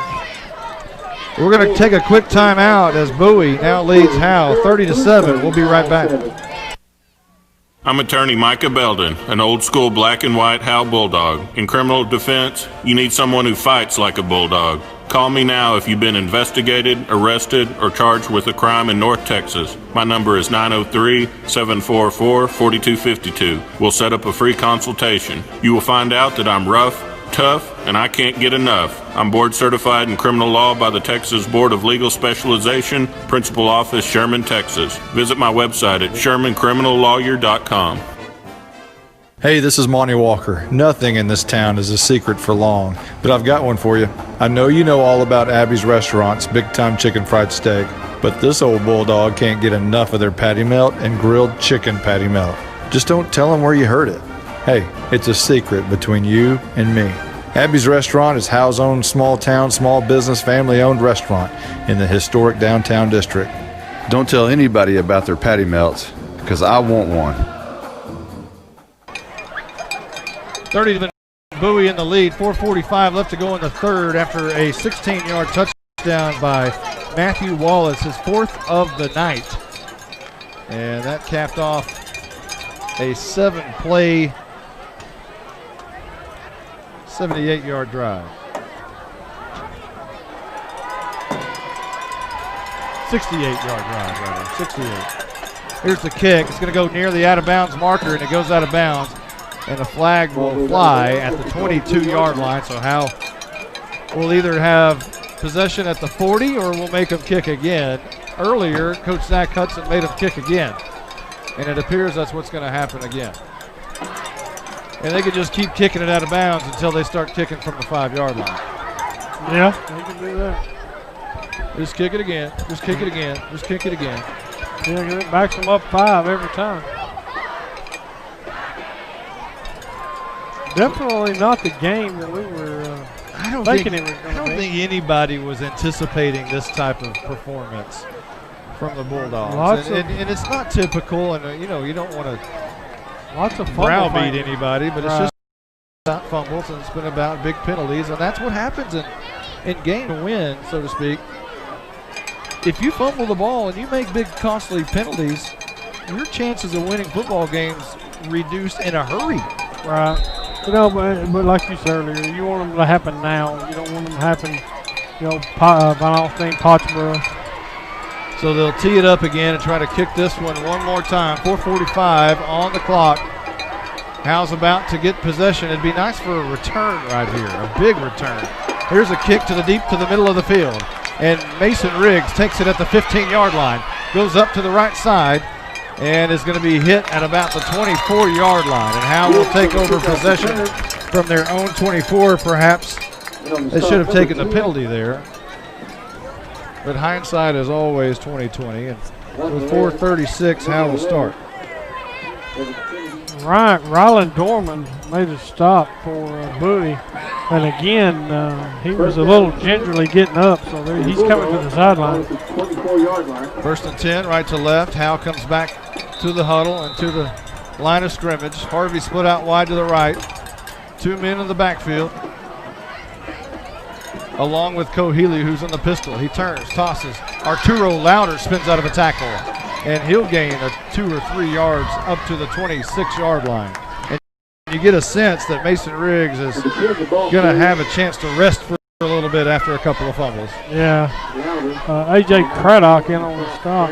Yeah, you would think he would need a little rest, maybe a little talk, pep talk. Just, hey, hold on to the ball. 2nd down and 8, left or right to left.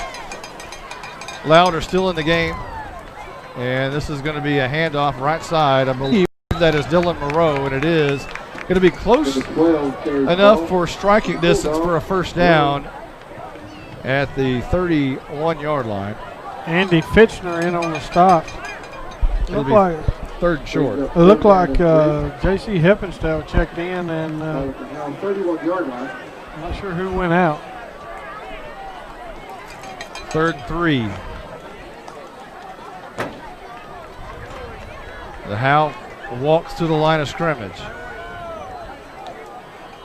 Cohealy in the gun. Moreau in the backfield. And Cohealy, this is going to be Moreau who was stopped way in the backfield. About a yard loss, and they pushed him back about 7 or 8, but forward progress will make it look a little worse than it was. Hunter Kirkman in on the stop.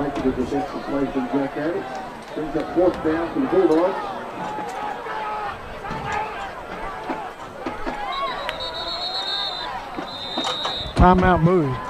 Bowie has called a timeout. We'll take one, too. Well, actually, let's keep it here. Justin White, down on the sidelines, tell us what you're seeing down there. I mean, are the shoulders slumped? Or? Yeah, you can tell the frustration level. It's unlike last week. Can you hear me okay, guys? Yes. Okay. It is cutting in and out a little bit. Let's see if I can. And I know Justin's a long way away over there on the very far side. You hear me? Are we good? I got you a little bit. Go ahead. Good. Last week I knew that Gunner was probably a little bit better, had a lot more speed than you did. This week it's kind of they know that they're just as good as Bowie, if not better. They just can't seem to get out of their own way at this point right now. So it's just kind of a different kind of frustration level. Yeah, I would tend to agree that it's a different kind of game tonight. That when when you're playing against somebody as good as Gunner, you understand that, and you understand why you're not playing that well. Right. But this is totally different. Look like. Now, I don't want to take anything away from Bowie. Right. Look like Parker Blunt is going to be the deep snapper. And this is Cheatham, who again kicks it off the side of his foot, and it'll be over to the far sideline and take now a Bowie bounce and be killed at the 38-yard line. So that will be a 7-yard punt. And when it rains, it pours. Just can't catch a break. It wasn't the best punts in the world, and then it bounced 5 yards back. 2:39 on the third quarter clock. The tide will change here pretty soon. Ball at the 39-yard line in Howe territory, 39 yards away from another score. It's already 30-7, Bowie in the lead. 1st and 10, and Wallace is going to hand off to the right side. And that will be what appears to be another running back, Jacob Skinner. In the Chris Garrison and the Bulldogs. So Skinner will carry it all the way down to the 31-yard line. An 8-yard gain on first down brings up 2nd down and 2 as we hit almost the 2-minute mark here in the third quarter in Bowie, Texas, on what was a beautiful night to begin tonight. It hasn't been too beautiful since the kickoff. Not if you're a Howe fan, anyway. Shotgun. 2nd down and 2. Handoff up the middle. Lots of room to run. Skinner again to the 15, to the 10. Stiff arms a man down. Dives forward inside the 5 to the 4-yard line. Yeah, they just can't catch a break. I mean, we had 3 guys in the backfield, and he run past all 3 of them, right up the middle. So now Bowie again 4 yards away from punching it in. And anytime you're 4 yards away, you're in Wallace territory, and he seems like he can get 4 yards anytime he wants it tonight. And they'll spread it out. 2 receivers near side, 1 at the top. Wallace, is he going to keep it? Yep, around the left edge. No, he hands off up the middle. Skinner is in for the touchdown, 4 yards. For the 4 yards, Bowie touchdown. It definitely you got to stop it and run up the middle. 36-7 at the moment, awaiting the 2-point conversion attempt.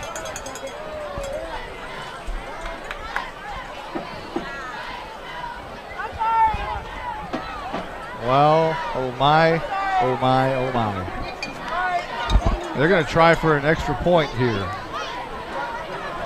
And Ryland Dorman will hold. Price to kick.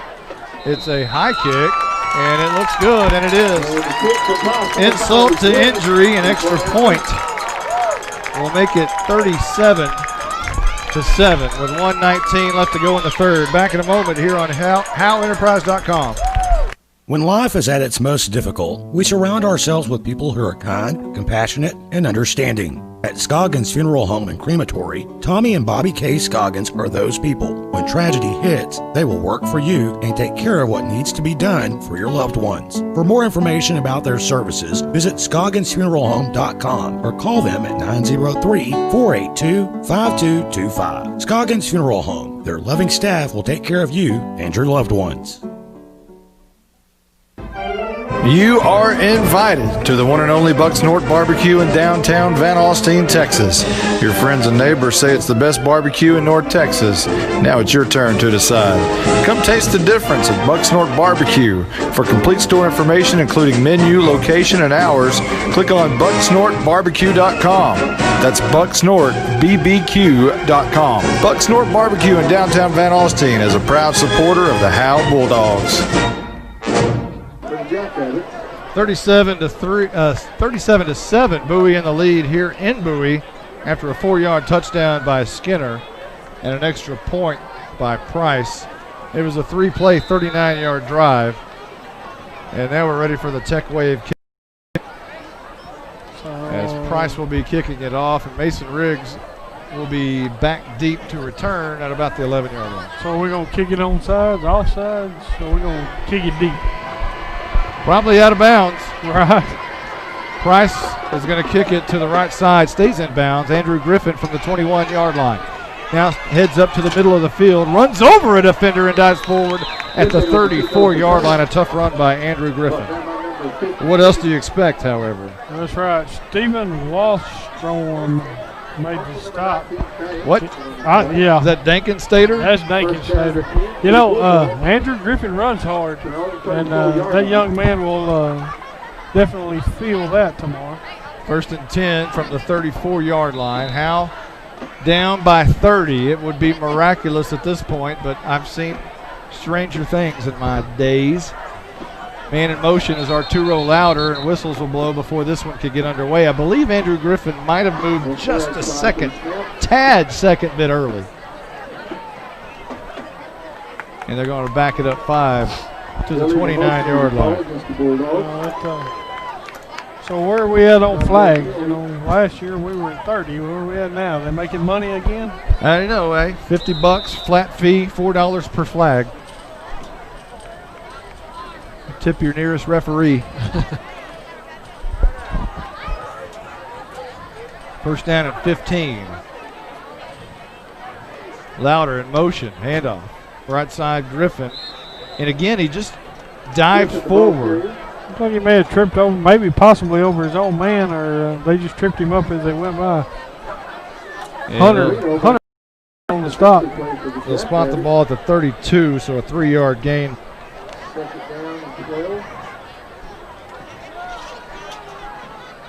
Cohealy in the gun. 1 man in the backfield. Now Louder goes in motion again. Louder's pretty quick.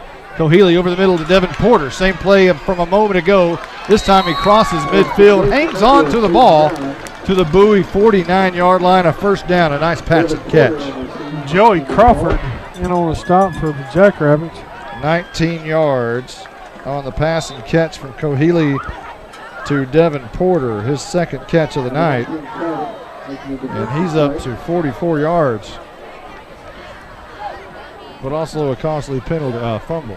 Here's a man in motion, Louder, and this is a handoff to Griffin again on a trap play up the middle, and he squirts through and finally brought down after about 7 at the 43-yard line. Great blocking by Chase Harbaugh. We'll give Griffin 6. Jay Rogers in on the stop for the Jackrabbits. His 12th carry of the night, and that was the end of the third quarter. Hopefully, it'll be a nice Bulldog quarter tonight, as that is the end of the third. We'll be back right after this. This is Michael Mosier inviting you to support your local Howe Athletic Booster Club. I may not be able to pronounce Enrique Comlero, but I can tell you that if he played for Howe, he would need your support. Memberships are $25 and are available at all home games. Your membership benefits not just high school programs, but also middle school sports. Please support your hometown kids, even ones that might have a name like Aljundo Dankenstater. Carrie's Coffee Co. in historic downtown Van Alstyne, next to the post office, is the #1 coffee shop hotspot, serving Bulldogs, Panthers, and mascots everywhere. Carrie's Coffee Co. offers a variety of organic coffee and non-coffee beverages. Come visit Carrie's Coffee Co. in downtown Van Alstyne, next to the post office. Open Monday through Friday, 7 a.m. to 3 p.m. Carrie's Coffee Co. is Texas quality. 37-7, we are now in Bulldog quarter. But it has not been Bulldog game. No, it's been a second or third. It's been a pretty tough one, and I'm surprised. I think a lot of people are, but things can change. Cohealy brings them up to the line of scrimmage. 2nd down and 4. Louder goes in motion. Roll out by Cohealy down the field, and it's going to be batted away. A nice play by Crawford to knock that ball away, intended for Harvey down the field. Harvey was covered up pretty good though. Yeah, that's it's good that we have a little bit better passing option this year than we've had in the past. 3rd down and 4. Harvey split out this time to the left. Throwing the screen pass out to him. He goes to a knee to make the catch, and that'll lose a yard. It was a low throw. Harvey had to go down to pick it up, and when he did, his knee touched the surface. Yeah, it looked like it threw a flag. Probably may have punched him in the face after the catch. Who punched who? Harvey. Okay. Well, it looked like Harvey may have given that cover man a little bit of shove. He wasn't very happy. And that happened after the penalty. So it'll still be 4th down, and then instead of being 4th and about 7 or 6, it'll be 4th and a truckload. Well, guys, it looked like Harvey to take that catch, and then he got hit right as he caught it, and then kind of shoved the opposing player, and I think that's what the official saw. All right, thank you, Justin. Ball now at the 41-yard line. The other 41-yard line. And Cohealy wanted to run it near side. Cuts back in the middle. Escaped for a minute. Looked like he had some room to the near side, but stopped to cut. And he'll gain up to about the 46-yard line, 45-yard line. And the ball will turn over on downs after that play. Hey, the last couple of punts have been about 13 and 7 yards. So right, why not go for it? 1st down and 10 for the Jam. I'm not sure. Wasn't expecting this. So now Bowie will take over at the Howe 46-yard line with 11:39. And this is now Price at quarterback. And hands off to the first man through, which I believe was Skinner, and nothing doing there, no gain. It is not Skinner. Andrew Griffin and a host of Bulldogs in on the stop. It was Jay Rogers on the gain there, and now he checks out, and it'll be A.J. Craddock. 2nd down and 10 coming up after the no gain.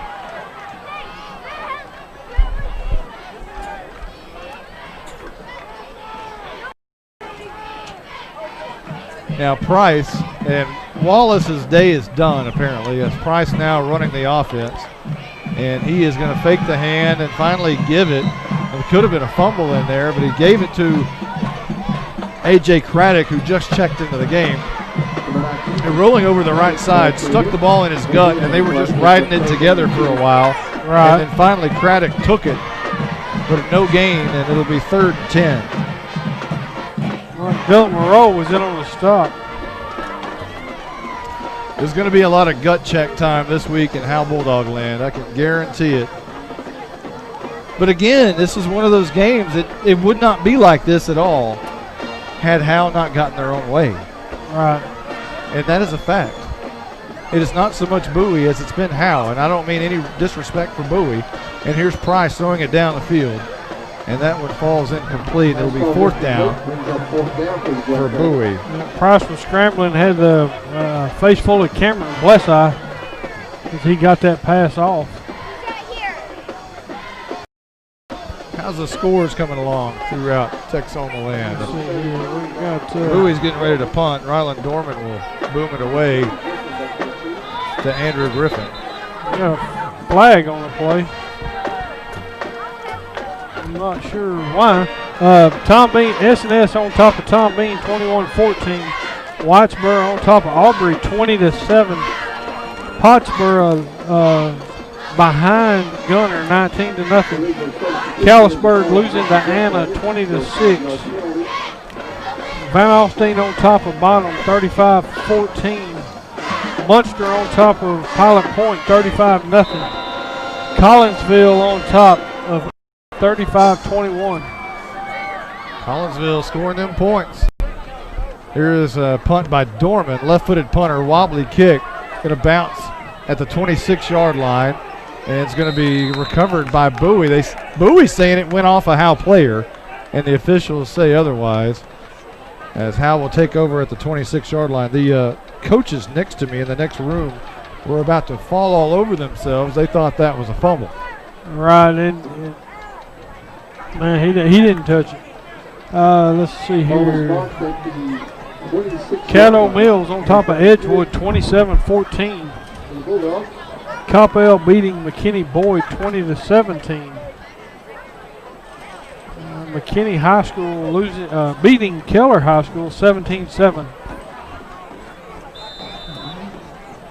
9:53 in the fourth quarter. Ooh, I hadn't changed that, have I? And the first is going to be a handoff left side. And I believe is that first down near the 40-yard line. And I'm sorry, I was watching Clay Marshall push his man back to about the 20, maybe the 15. Dalton Davis made the stop for Bowie. Riggs 13 yards on the carry, by far his longest of the night. He's had a carry of 6, a carry of 7, a carry of -2, and now 13. First down and 10, left to right after that big run. Cohealy in the gun, one man in the backfield. Now Riggs goes in motion, and Cohealy wants to throw over the middle. It's caught by Porter, the tight end. Good for 8 yards near midfield at the 48-yard line. Good pass protection by the Bulldog up front. Juan Mars made the stop for Bowie. They're actually going to spot it at the 47-yard line. So 8 yards for Porter as he is, it's his third catch of the night. Second down and 1. Cohealy toss near side. Riggs has a seam for a moment and tipped the 4-yard line in Bowie territory. Matthew Wallace made the stop. Jacob Howe was leading the way for Mason Riggs. Riggs has 20 yards in his last 2 carries, first and 10. He and Griffin in the backfield along with Cohealy in the pistol. Low snap. And Riggs trying to find the far end zone, far corner rather, and he's going to be swarmed and brought down after about a 2 or 3 yard loss back near midfield. Ryland Dorman made the initial contact for Bowie. -4 for Riggs on the carry. And now a second down and long cut up of about 12 yards. Second down and 12. Chase Barnett coming to the line of scrimmage as the wing back. Cohealy, handoff. Griffin, big hole up the middle. And again, he flies forward. Now more flags come in. This ball right now is spotted at the 42-yard line. So let's check everything. It's not been a good night for flags and Howe Bulldogs. Those two combinations have not really gone well tonight. And it is against Howe. conduct is a call against the Unsportsmanlike conduct, face mask against Howe. And that'll back it up on the other side of midfield. And so goes the tune of the night. From 142-yard line to the other 44. After the penalty, makes it second down and 20. 7 minutes and 54 seconds left on the clock. It's going to be a long ride home, Stephen. 7:52. Kohili wants it, gets it, rolls out right side, looking down the field, throws it on the run, looking for Porter. It was knocked away. Porter wanted a flag, but a pretty nice play over the middle by Joey Crawford to knock that ball away, and it'll be fourth down. You know, great blocking on this right side by Jaron Ing and Jacob Howe. And it'll be punt time for Howe, and Cheatham again will stand at about his own 31-yard line. Right-footed punter, very tall individual.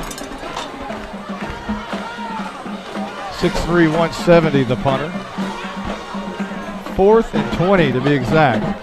And this one's going to be a high wobbly kick near and out of bounds at the 32-yard line.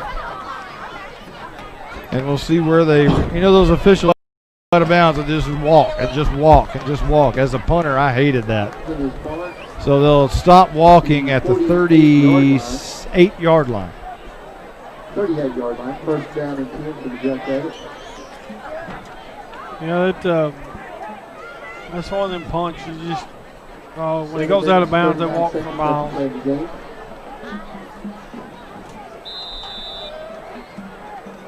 First and 10 for Bowie. Again, Price in at quarterback. Skinner in the backfield. Matthew Wallace, who had 4 touchdowns tonight, is done. Price is a great athlete, however, and he's at quarterback, and he'll fake the hand to the near side, hand it to Skinner right up the middle, and a big loss right there by the Howe Bulldogs.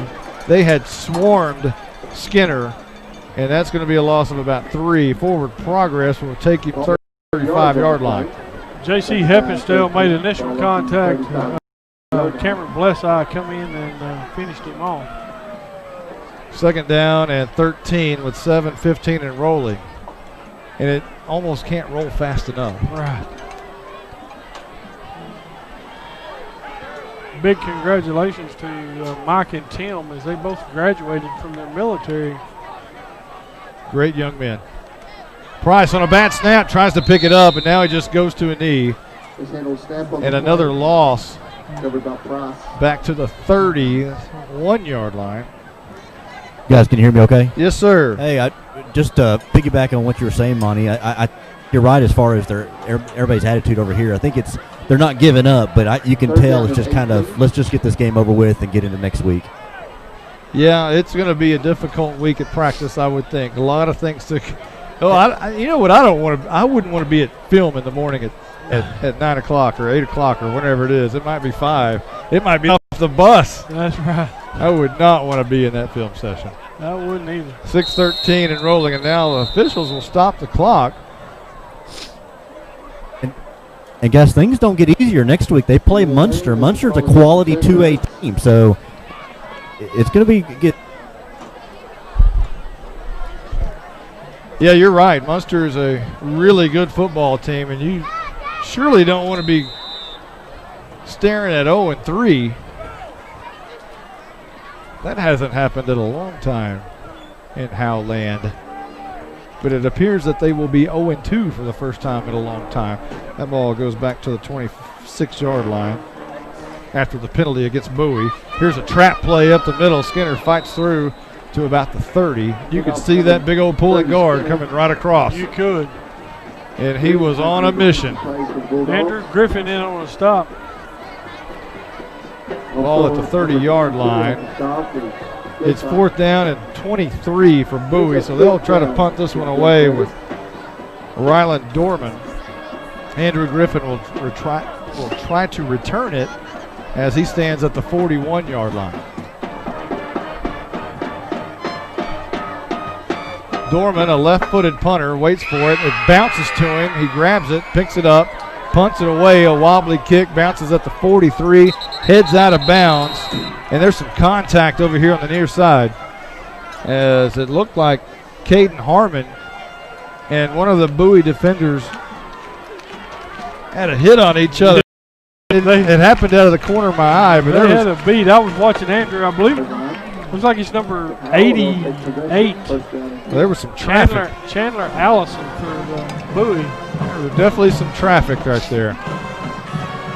So the punt will go out of bounds at the 37-yard line. A decent crowd from Howe showed up tonight. It's very scattered on the far side. I know it's a long drive, but you'd love to see some more black and white in the stands tonight. Double wing set, one man in the backfield, Griffin. And Cohealy's going to get the fake to Griffin, throw it deep down the field, and right over Mason Riggs, who never saw it. He was looking back, but perhaps the ball got caught in the lights or something. Yeah, it looked like he had his man beat. So it falls incomplete, bring it down to 10. Attempt for Kirby Cohealy tonight. Shattering last year's record. Shattering last year's record. For the entire year, that is. Second down and 10. Cohealy sends Riggs in motion. And this will be Griffin up the middle. And he'll gallop to about the 44-yard line. Zane Bell in on the stop for Bowie. Jaron Hing, Clay Marshall, and Chase Harvey were leading the way for Andrew just a few minutes ago. Griffin, 64 yards by my count, 13 carries. Riggs goes in motion, and Cohealy's going to keep it around the right edge, and he bangs over a defender close to a first down. He lowered his left shoulder and just ran into the defender, who's not real quick to get up. And that's going to be Oscar Marino, who just took a beating from Cohealy right there. He did. Look, he was slow getting up. And that's a freshman lowering his shoulder. You're right. That's a big freshman. Yeah, he's a freshman. He's only going to get bigger. And faster and stronger. First and 10, 4:19 on the clock. Man in motion is Riggs. Cohealy's going to keep it again around the left side. Same play. And this time he has another first down up to the 42-yard line. Great blocking by Jaron Hing. Juan Mars made the stop for Bowie. So 11 for Cohealy. I heard you for a moment, Justin. Yeah. You're a long way across the field. First down and 10. And Cohealy hands off to Austin Lee this time around the left edge. He breaks 2 tackles.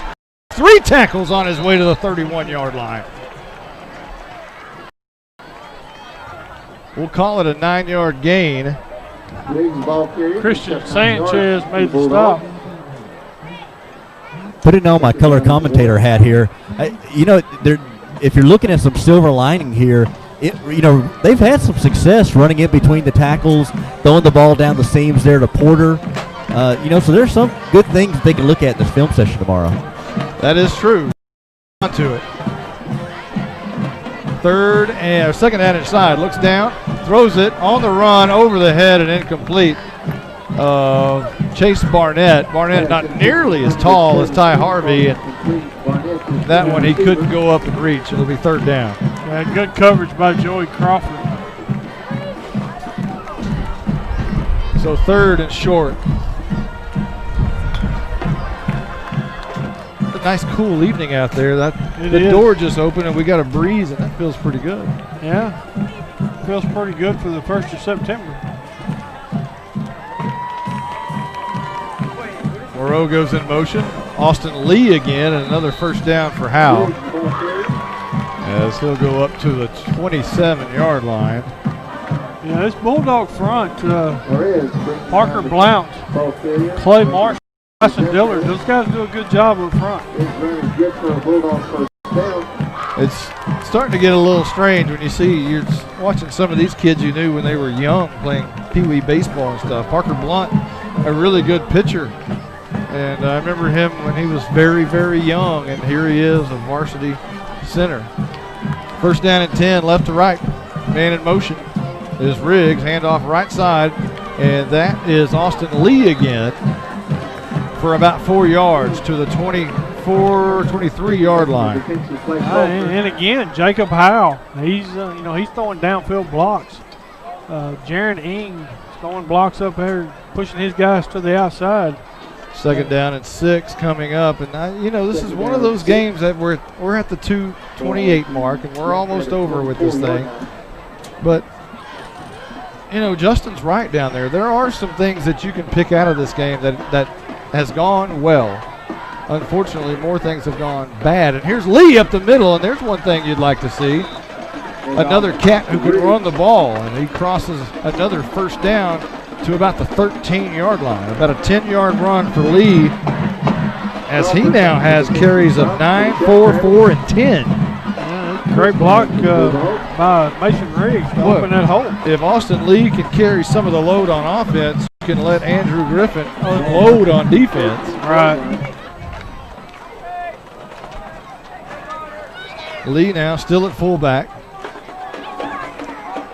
Riggs at the wing. Cohealy will hand off to Austin Lee around the right edge. This time he's trapped behind the line of scrimmage by Skinner. He actually will gain a yard. And Monty. I'm sorry, Monty. Go ahead. Riggs and Lee and Griffin, they're all kind of the same kind of back. They're kind of low tackles. Absolutely. They are. They are kind of, especially Lee and Griffin. They're very similar stature and they run low to the ground. And neither one of them are afraid to run over you. Second down and 9. 1:10 left to go in the game. Riggs in motion. And this is going to be Lee again, right up the middle, fighting his way towards the 5-yard line. It'll be down to 6. So at this point, you'd like the Austin Lee touchdown, wouldn't you? Yes, you would. Again, your offensive line, Chase Harvey downfield, making blocks. Jaron Ing downfield making blocks. Yeah, I think there's good things there. It's just, I think this is going to be the last play of the night. 39 seconds on the clock. 3rd and 3. Man in motion is Riggs. Handoff Austin Lee, left side, barreling, fighting. Is he in? Is he in? No signal from the officials. And now, I guess never saw an official raise his arms, but I guess it's touchdown time in Texas. This one right here raised his arms. I think the ball may have hit the turf and bounced a couple of times. So they're going to spot it for the PAT.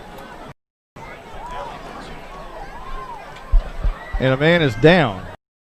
And I'm not sure if that's, we'll have to check and see. I don't want to speculate. Maybe Justin's got to look at it. Trying to take a look here.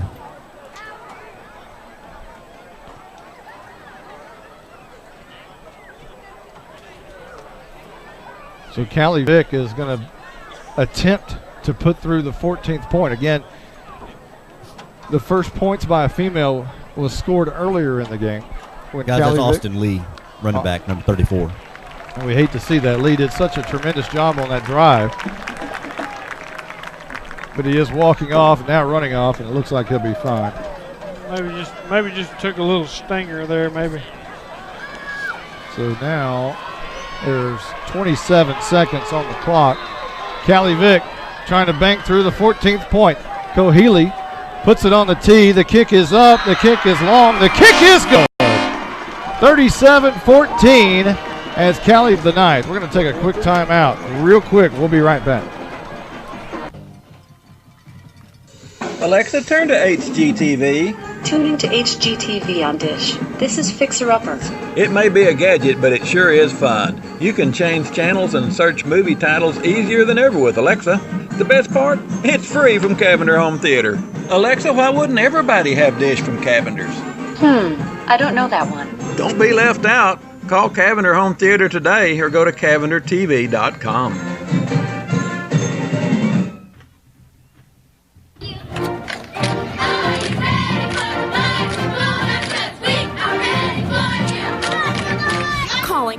Bulldog fans to come down to the Sonic in Howe for half-price shakes after 8 and open until midnight. Home games only. Where you get great food and big smiles, and a little message for our Howe Bulldog football players. Go Bulldogs, fight Bulldogs, win, win, win. It's not just good, it's Sonic good. I'm attorney Micah Belden. Sorry, Micah, we're coming back. 37-14, as this one is almost in the books. And this one you might want to burn the books. 37-14, and it's not been good for Howe. Although Howe is a very comparable team, but not when you fumble that many times and give it straight to the Bowie Jackrabbit. Here's an onside kick, and taking a pop is one of the Howe Bulldogs, but Howe says they have the football. And the officials, I believe, says they have the football. Yep, Howe come up with the ball. Howe did come up with it, and it is going to be Kirby Cohealy who recovered his own kick and took a pop. Looked like that ball may have come off Oscar Marino. So 26 seconds left on the clock, and Howe's going to hit a couple of times. Ball at midfield. Chase Barnett comes near side. Split out wide to the right. Cohealy in the gun. Andrew Griffin back in the game. Moreau goes in motion. Handoff Griffin, right side. Shoestring tackle at the 47-yard line. Gain of 3. 18 seconds, 17 seconds.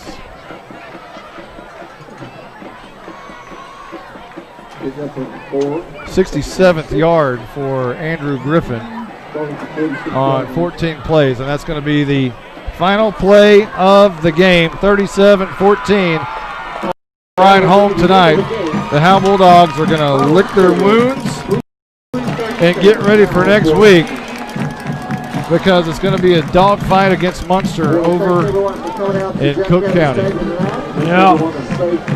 As the teams line up and they shake hands. And Michael, let's talk about this one just a little bit. And we will not have an interview from Coach Hudson, and we will not have interviews from players tonight, as the real strange, eerie orange moon creeps up over the horizon there, over the trees. And that's what kind of night it's been, one of those creepy, eerie moon type of nights. Yeah, you know, it has. They costly penalty. I'll give it to Bowie. They did capitalize on everything Howe gave them. Every chance they had, they took advantage of. And what can you say about Matthew Wallace, who just scrambled and scrambled and scrambled for many, many, many, many yards and many touchdowns. Let's listen to the Howe fight song.